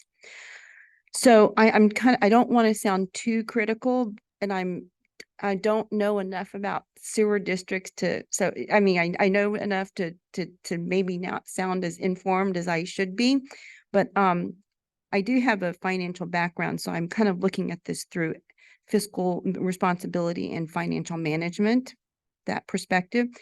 So a couple of questions for EPA Sanitary District, because I know that the general manager has spoken about, the reluctancy to increase rates, but also, the not having enough, or I guess, I don't know, enough money to do things. So you have collected fees, right? So over like I'm just saying 10 years. I'm just throwing out a number because I know this has been a decades-long issue, having read about it over the last 20 years. What have y'all done with the fees that you've collected from the public over the last 10 years? I mean, it sounds like you may have a plan, a CIP plan, but I don't know if it's technically been adopted, which I think may be the difference. Correct me if I'm wrong. Is that right, Rob? There hasn't been an adopted CIP from the board? There has been an adopted CIP from the board, but a lot of the projects that were highlighted are theoretically modeled. Right. And are so not they- necessarily like of actual issues with the existing system that the Sierra West reports point out. Right, okay. Yeah, so there hasn't been a connection for the Sierra West improvements and deficiencies. Vis-a-vis their CIP. Correct. Okay, that's okay. So if you can, thank you. Your mic is not on. Which part isn't accurate? The CIP that was previously developed is actually accurate. It was developed based on CCTV that were conducted by district staff. I'm more So every year our staff, televise the system, and then they look at the condition of the pipe, and then they provide the consultant with those pipes that needs replacement. And based on that findings, the consultant developed the CIP at that time. So those CIP were not based on theoretical model. They were actually based on actual data. But because as you progress, the condition of the pipe changes, that is why I did it all over again. The information in the previous master plan were accurate. So what is the condition of your pipes then? The information in the previous master plan is that we need to spend at least $1 million annually. To replace how many miles of pipe? Plus minus about 1,000 feet of pipe at that time, based on the findings. I decided to do it over again because the condition of the pipe changes over time. In order to make sure that we're taking informed decision, that is why I decided to spend money to do it all over again. And the findings are not too different from what is in the master plan, 2015 master plan, with a little bit of variation. The only difference is that the new televised project indicated that the trunk line does not need expansion for existing ratepayers, and the condition of the trunk line is very, very sound. Previously, we've never televised the trunk line. So what have you done with the fees collected for the last 10 years? Is it to figure out the condition of your pipes? No, every year we spend money on point repairs. For the past 15 years, we've been spending at least $1 to $2 million on point repairs, Okay, based on staff's recommendation. Honorable Commissioner, I beg your pardon? What's your question? Okay, so so thanks for answering those questions. So based on that, how many miles or feet of sewer pipes have you replaced in the last 10 years? At least in the last 10 years, I would say we've replaced at least about 10 miles. How much? About 10 miles. 10 miles? Yes. Okay. And what percentage of that is your total mileage? That's about plus minus 30%. 10%? 30%, yes. Okay. And so I think Joan, you brought up that there hasn't been a single overflow. Is that different from spills? No, no Okay, 'cause- SSOs in 16 years. Will report, so, because it just seems like that's a little contradictory to what West Bay has said, so. I think I'm a West little Bay made the flummoxed. distinction that they have a much larger system, and therefore they should be expected to have more So you've had overflows. 0 spills in the last 10 years, but you've said that you have deferred maintenance issues. 16 years. And we have some pipes that need repairing, which we are undertaking, and we have a plan for doing that. We're spending $6 million right away. That's correct. To repair the high priority repairs identified by Sierra West. Okay. Okay. Are there any spills that you haven't reported then? Because you were saying that you don't have spill. I mean, I just find that fascinating because of the deferred maintenance challenges that you've. Well, there's also highlighted. a different pumping system for West Bay than for. Well, I'm talking about yours. Right, but I'm saying I'm the not talking reason, about West Bay's deferred maintenance. no, understood. What I'm saying is the manner in which the lines collect the waste is different, so that Let me speak to that. What he's trying to say is that West Bay system is different from ours. Our system is mainly gravity. West Bay is is a combination gravity. of. It's a gravity system, I see. whereas West Bay is a pump system. Okay. Exactly. It's a combination of force main and gravity. Do you have any? I have some questions of West Bay. Because I mean, I'm a ratepayer for West Bay and I think we're about $1,200-ish. 1,400, I think. Yeah, 12 to 13. It's actually about, yeah, about 12 to 13, 1,400. And for I don't know if Sergio is still on.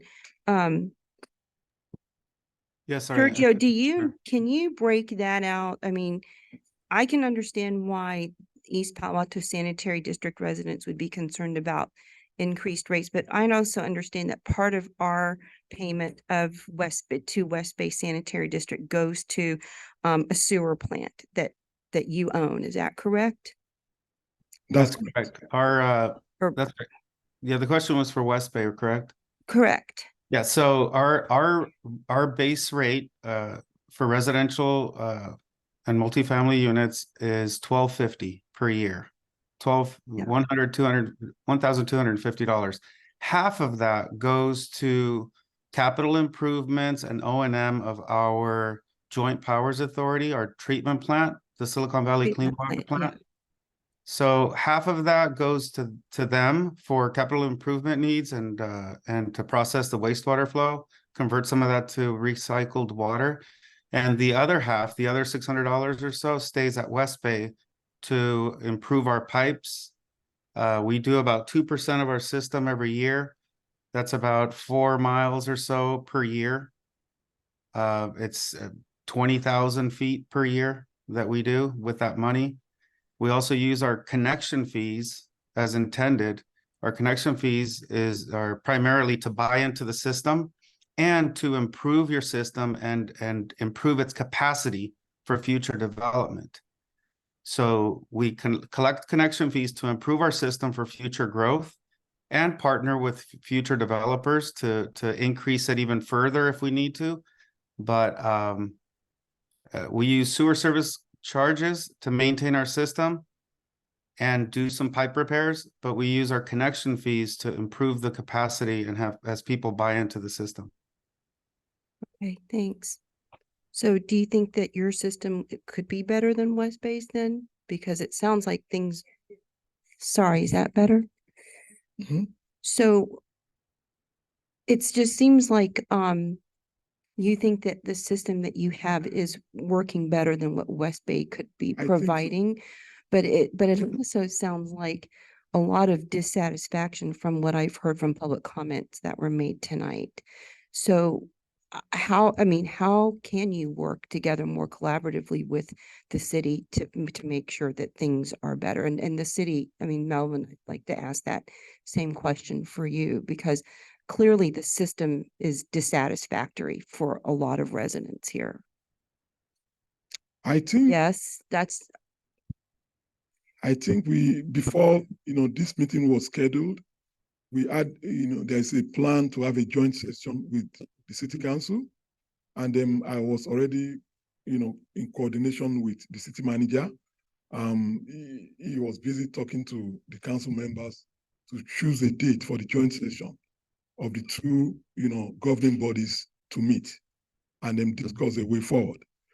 Now that we have a connection fees that we have adopted and a lot of developments are coming back, we are working cooperatively with them, but I still think it's good to have that joint session just to have a common understanding on the way forward. have you had a joint session before? Because the fire district has a joint session almost every year with the city of East Palo Alto. I sent an email to the city manager and, How many joint he's busy sessions have working y'all on it. had?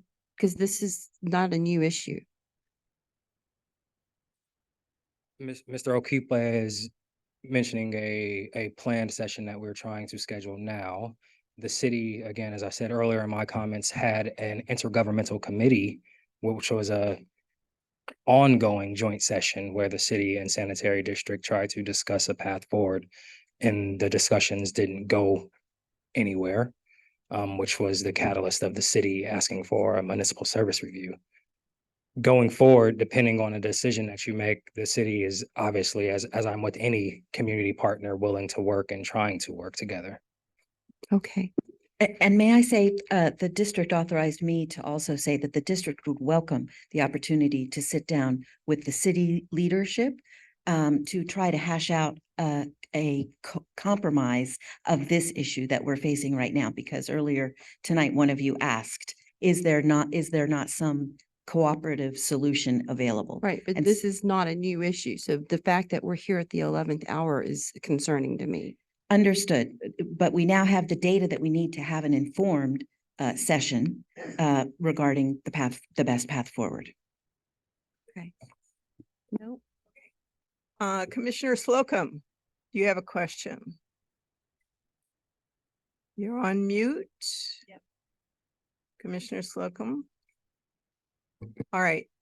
I don't see him unmuting, so we're going to. Oh, wait a second. I'm not. Okay, there you are. Wait a second. Angela has to unmute me. Oh, okay. Yeah, I don't know what time it is, but I'm ready to vote and I don't have any questions. All right, then I will keep your mic going. I'm gonna close the public hearing. And so thank you all for all your comments, and it's 9:30. And with the closing of the public hearing, then we can entertain a motion. And Commissioner Slocum, I'll start with you. What you said you're ready to act. May I hear your thoughts? Yeah, I'm ready to make a motion to, do you want a motion or to hear my thoughts? I want to hear a motion and then hear your thoughts. Thank you.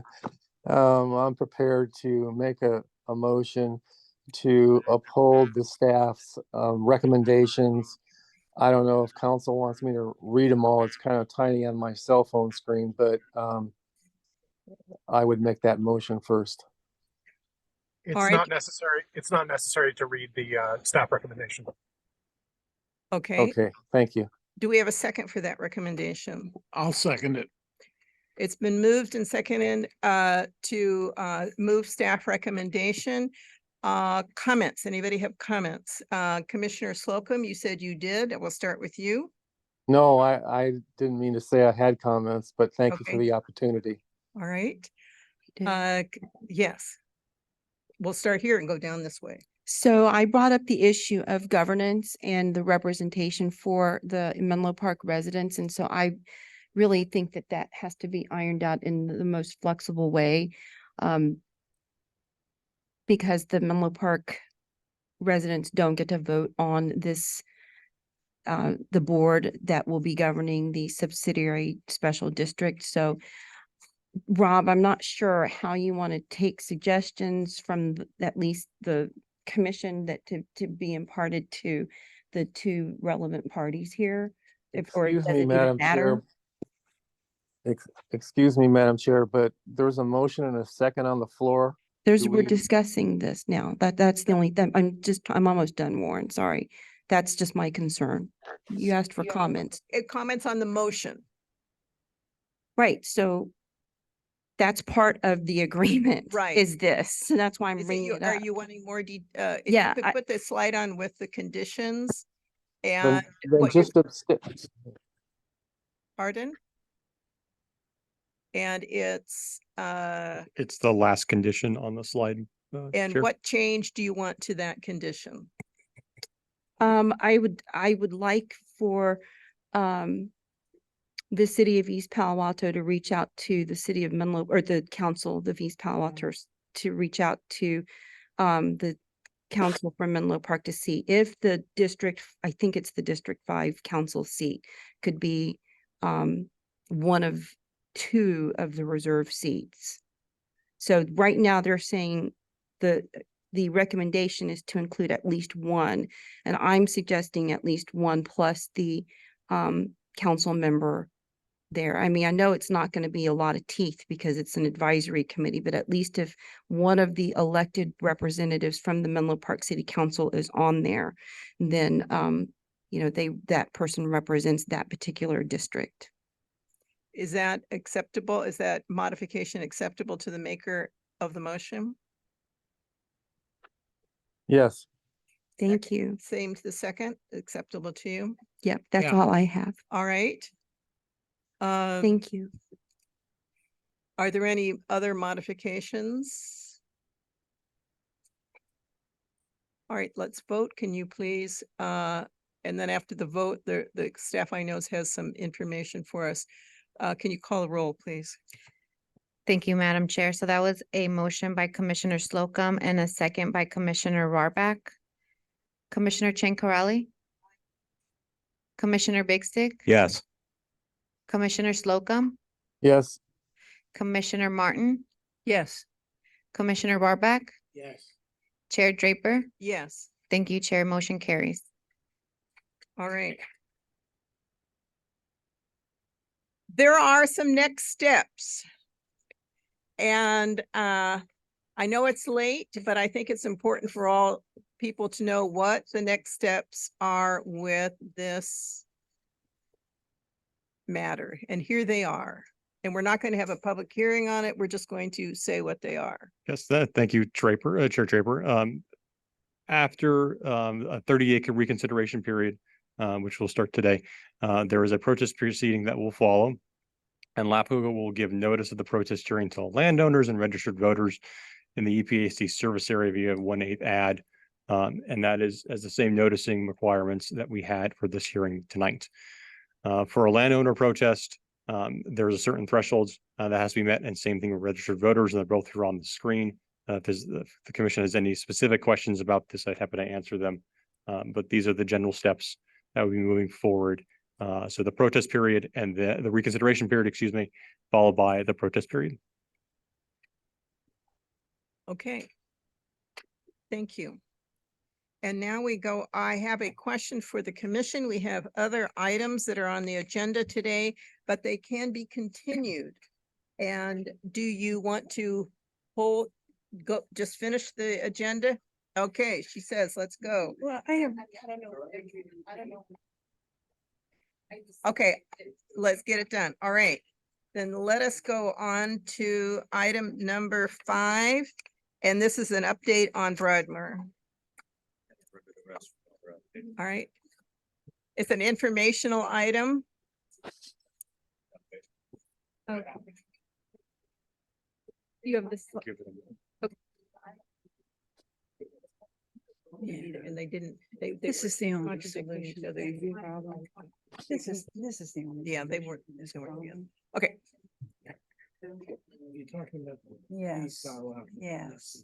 All right. We'll take a 3-minute break so that they. Is there more water somewhere? Oh, sorry. Okay, 4-minute. We're going to review in 4 minutes so we can have this item number 5.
We're back.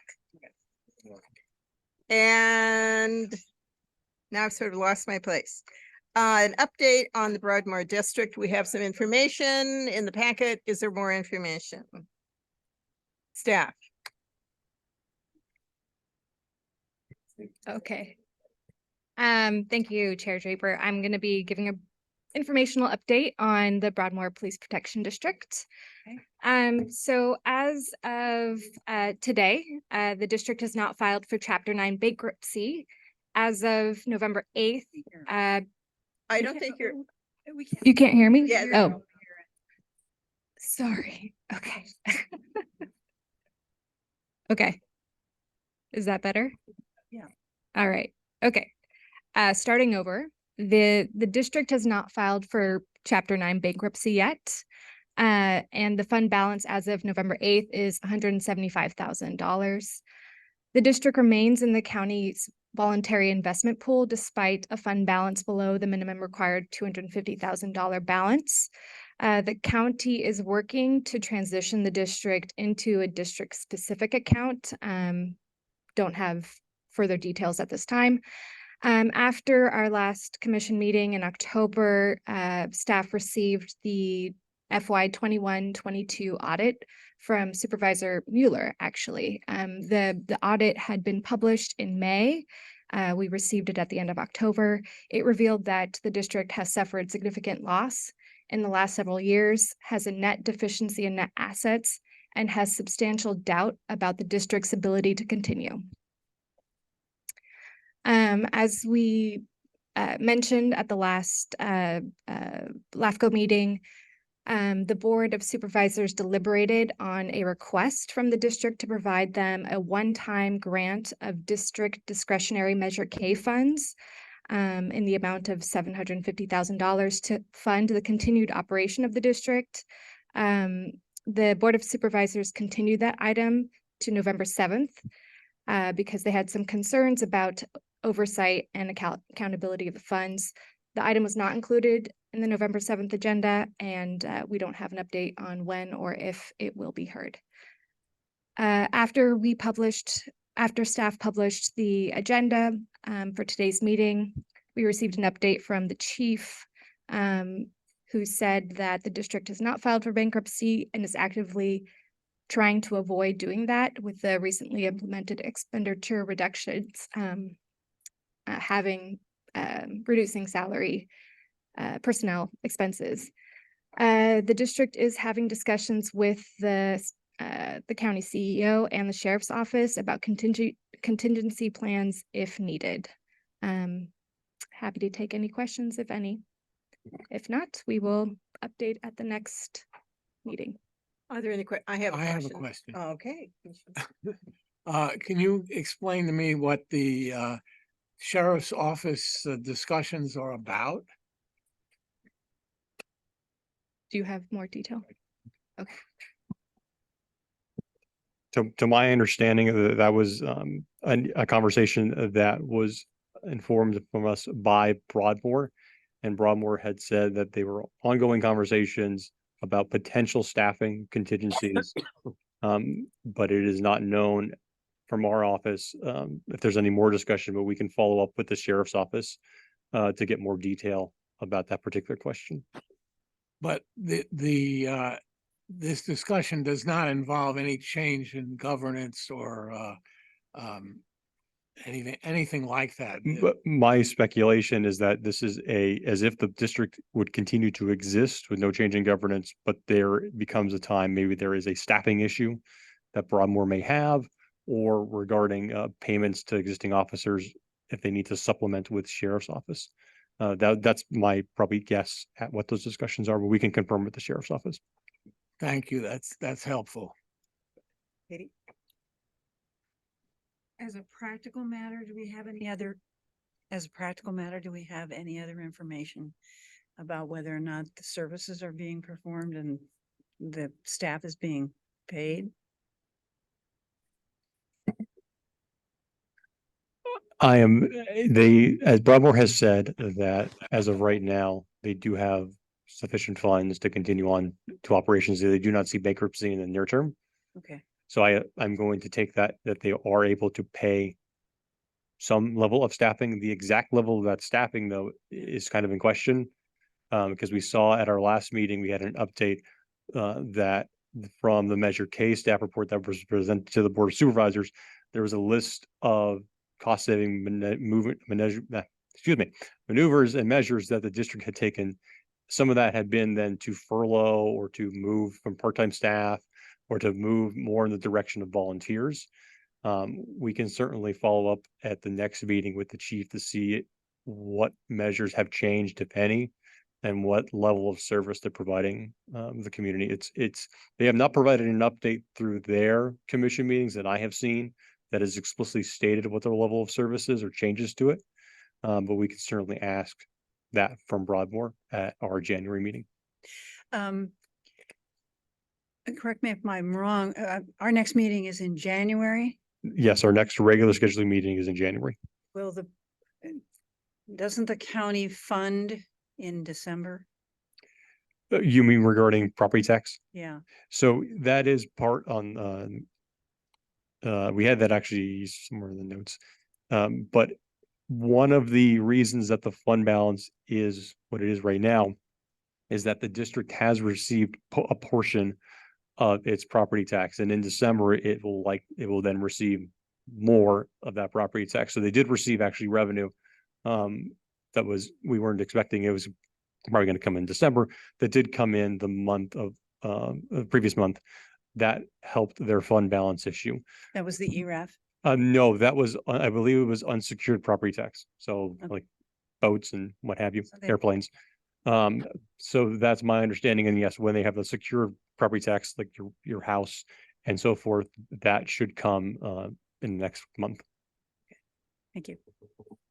When I saw the audit, I became angry and agitated because I felt that that board has known for 10 years and specifically for the last 3 years that it's had extreme financial problems and has done did nothing until LAFCo really started focusing on it.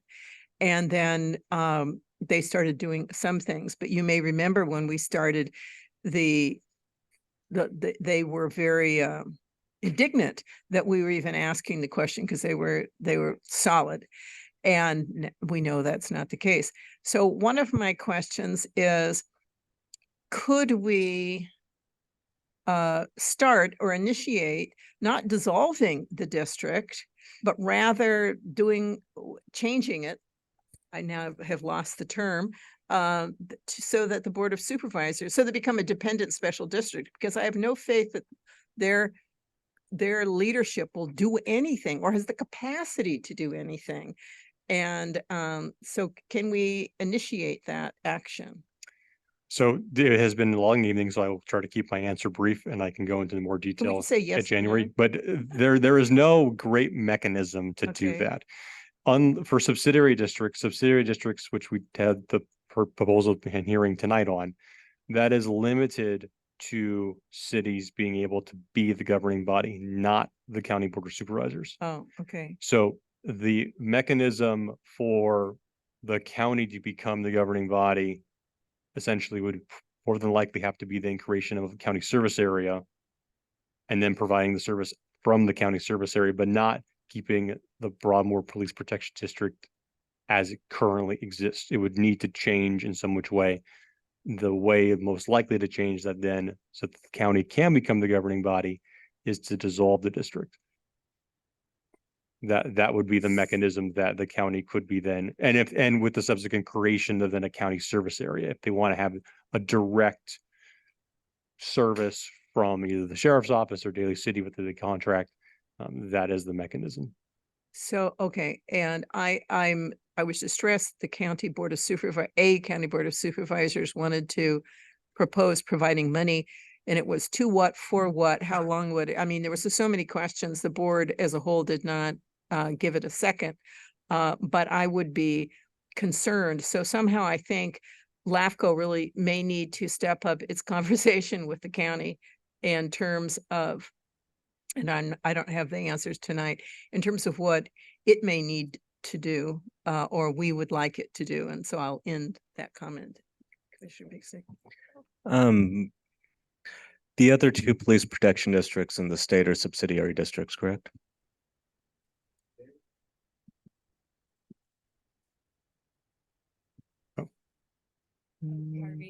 Oh, Harvey, can you turn your mic off? District. Can you turn your mic off, Harvey?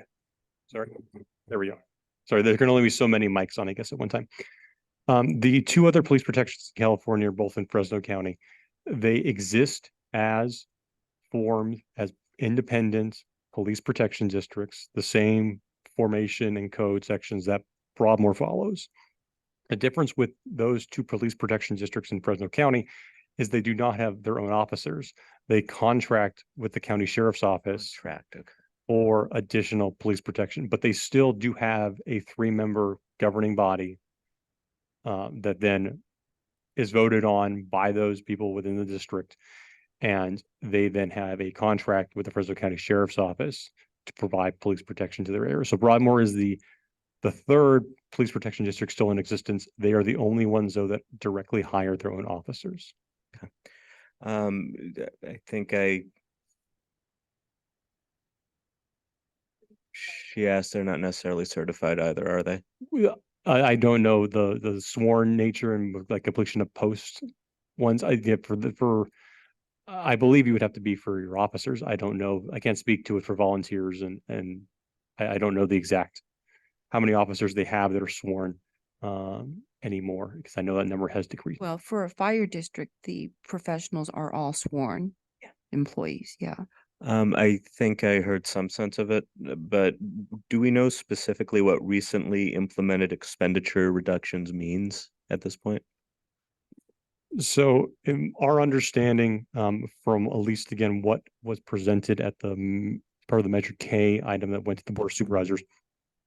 I don't have it in front of me, but I do recall that they furloughed a couple of administrative staff. They had moved some part-time staff and put them in an unpaid position. They had kind of pushed the volunteer model, and we're in the pipeline of hiring some more volunteers or reserve officers. The chief had noticed that he had cut his time down to half. And so there might have been some other measures that I don't recall offhand, but those are some of the more major ones. And again, I don't know if they have now more measures in place that time or not. Given what we've all experienced over the course of this year, I'm going to choose to be extraordinarily tentatively optimistic by the two words in front of me: contingency plans. Thank you.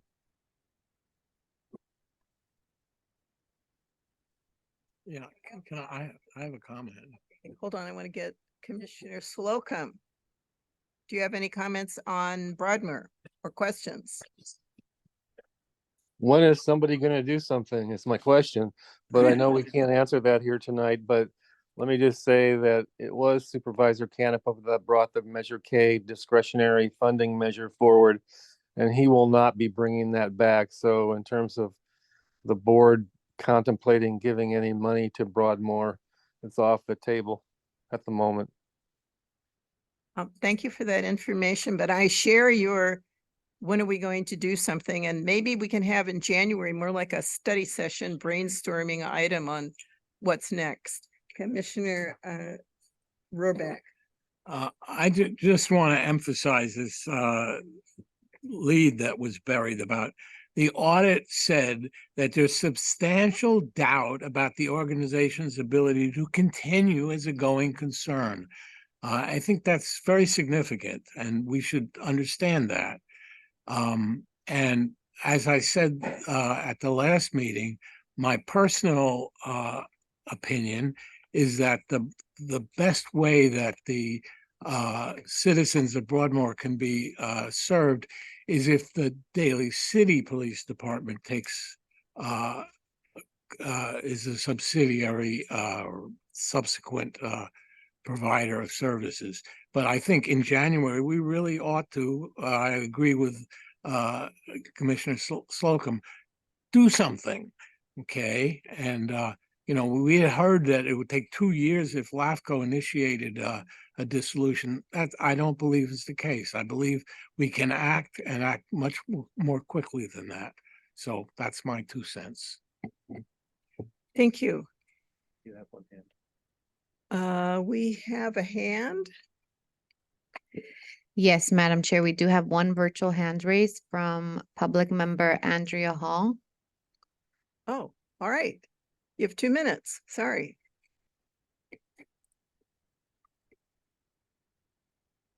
Go ahead, Ms. Hall. Hey, I just want to thank the commission for making the audit available. It's been really illuminating. What has been particularly illuminating to me is page 32 of the audit.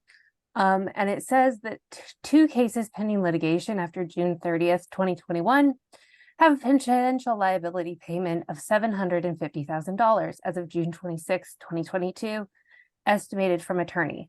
This liability is not reflected as part of the June 30th, 2022 financial statement.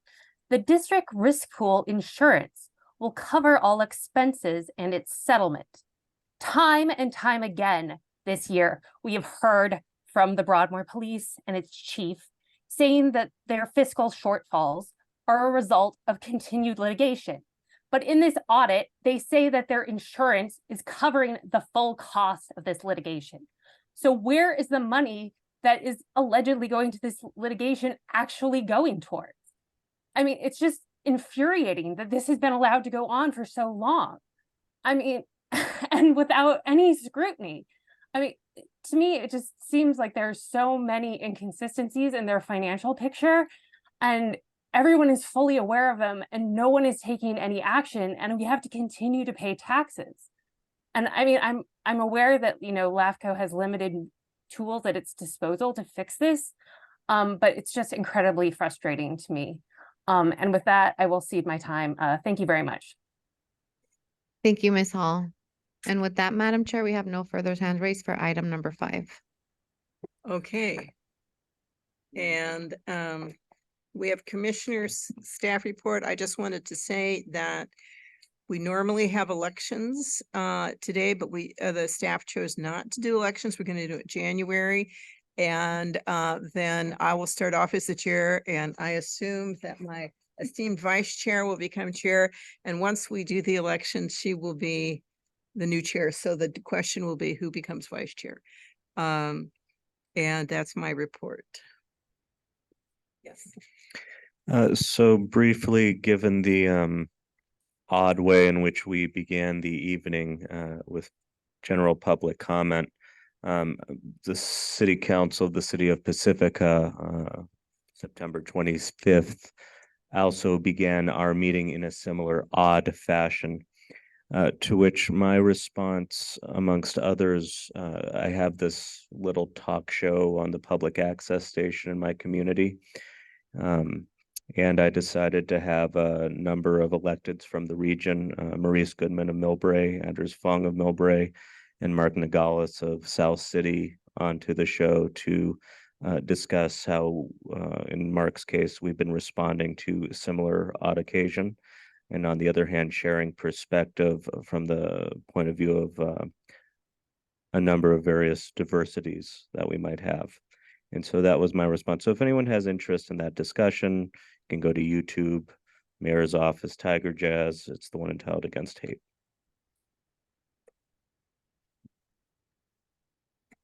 I just want to compliment the staff for your EPA sanitary district report again. I know that there were lots of criticisms towards that report tonight, but I thought it was very informative and very truthful. So thank you. I would like to second Commissioner Jane Corrali's approval of the staff report. I thought it was excellent. Here, here. I adjourn the meeting at 10:01. I think this is our longest meeting ever. And our next meeting is in January. So happy Thanksgiving and Merry and happy holidays. Thank you, Chair. The cities.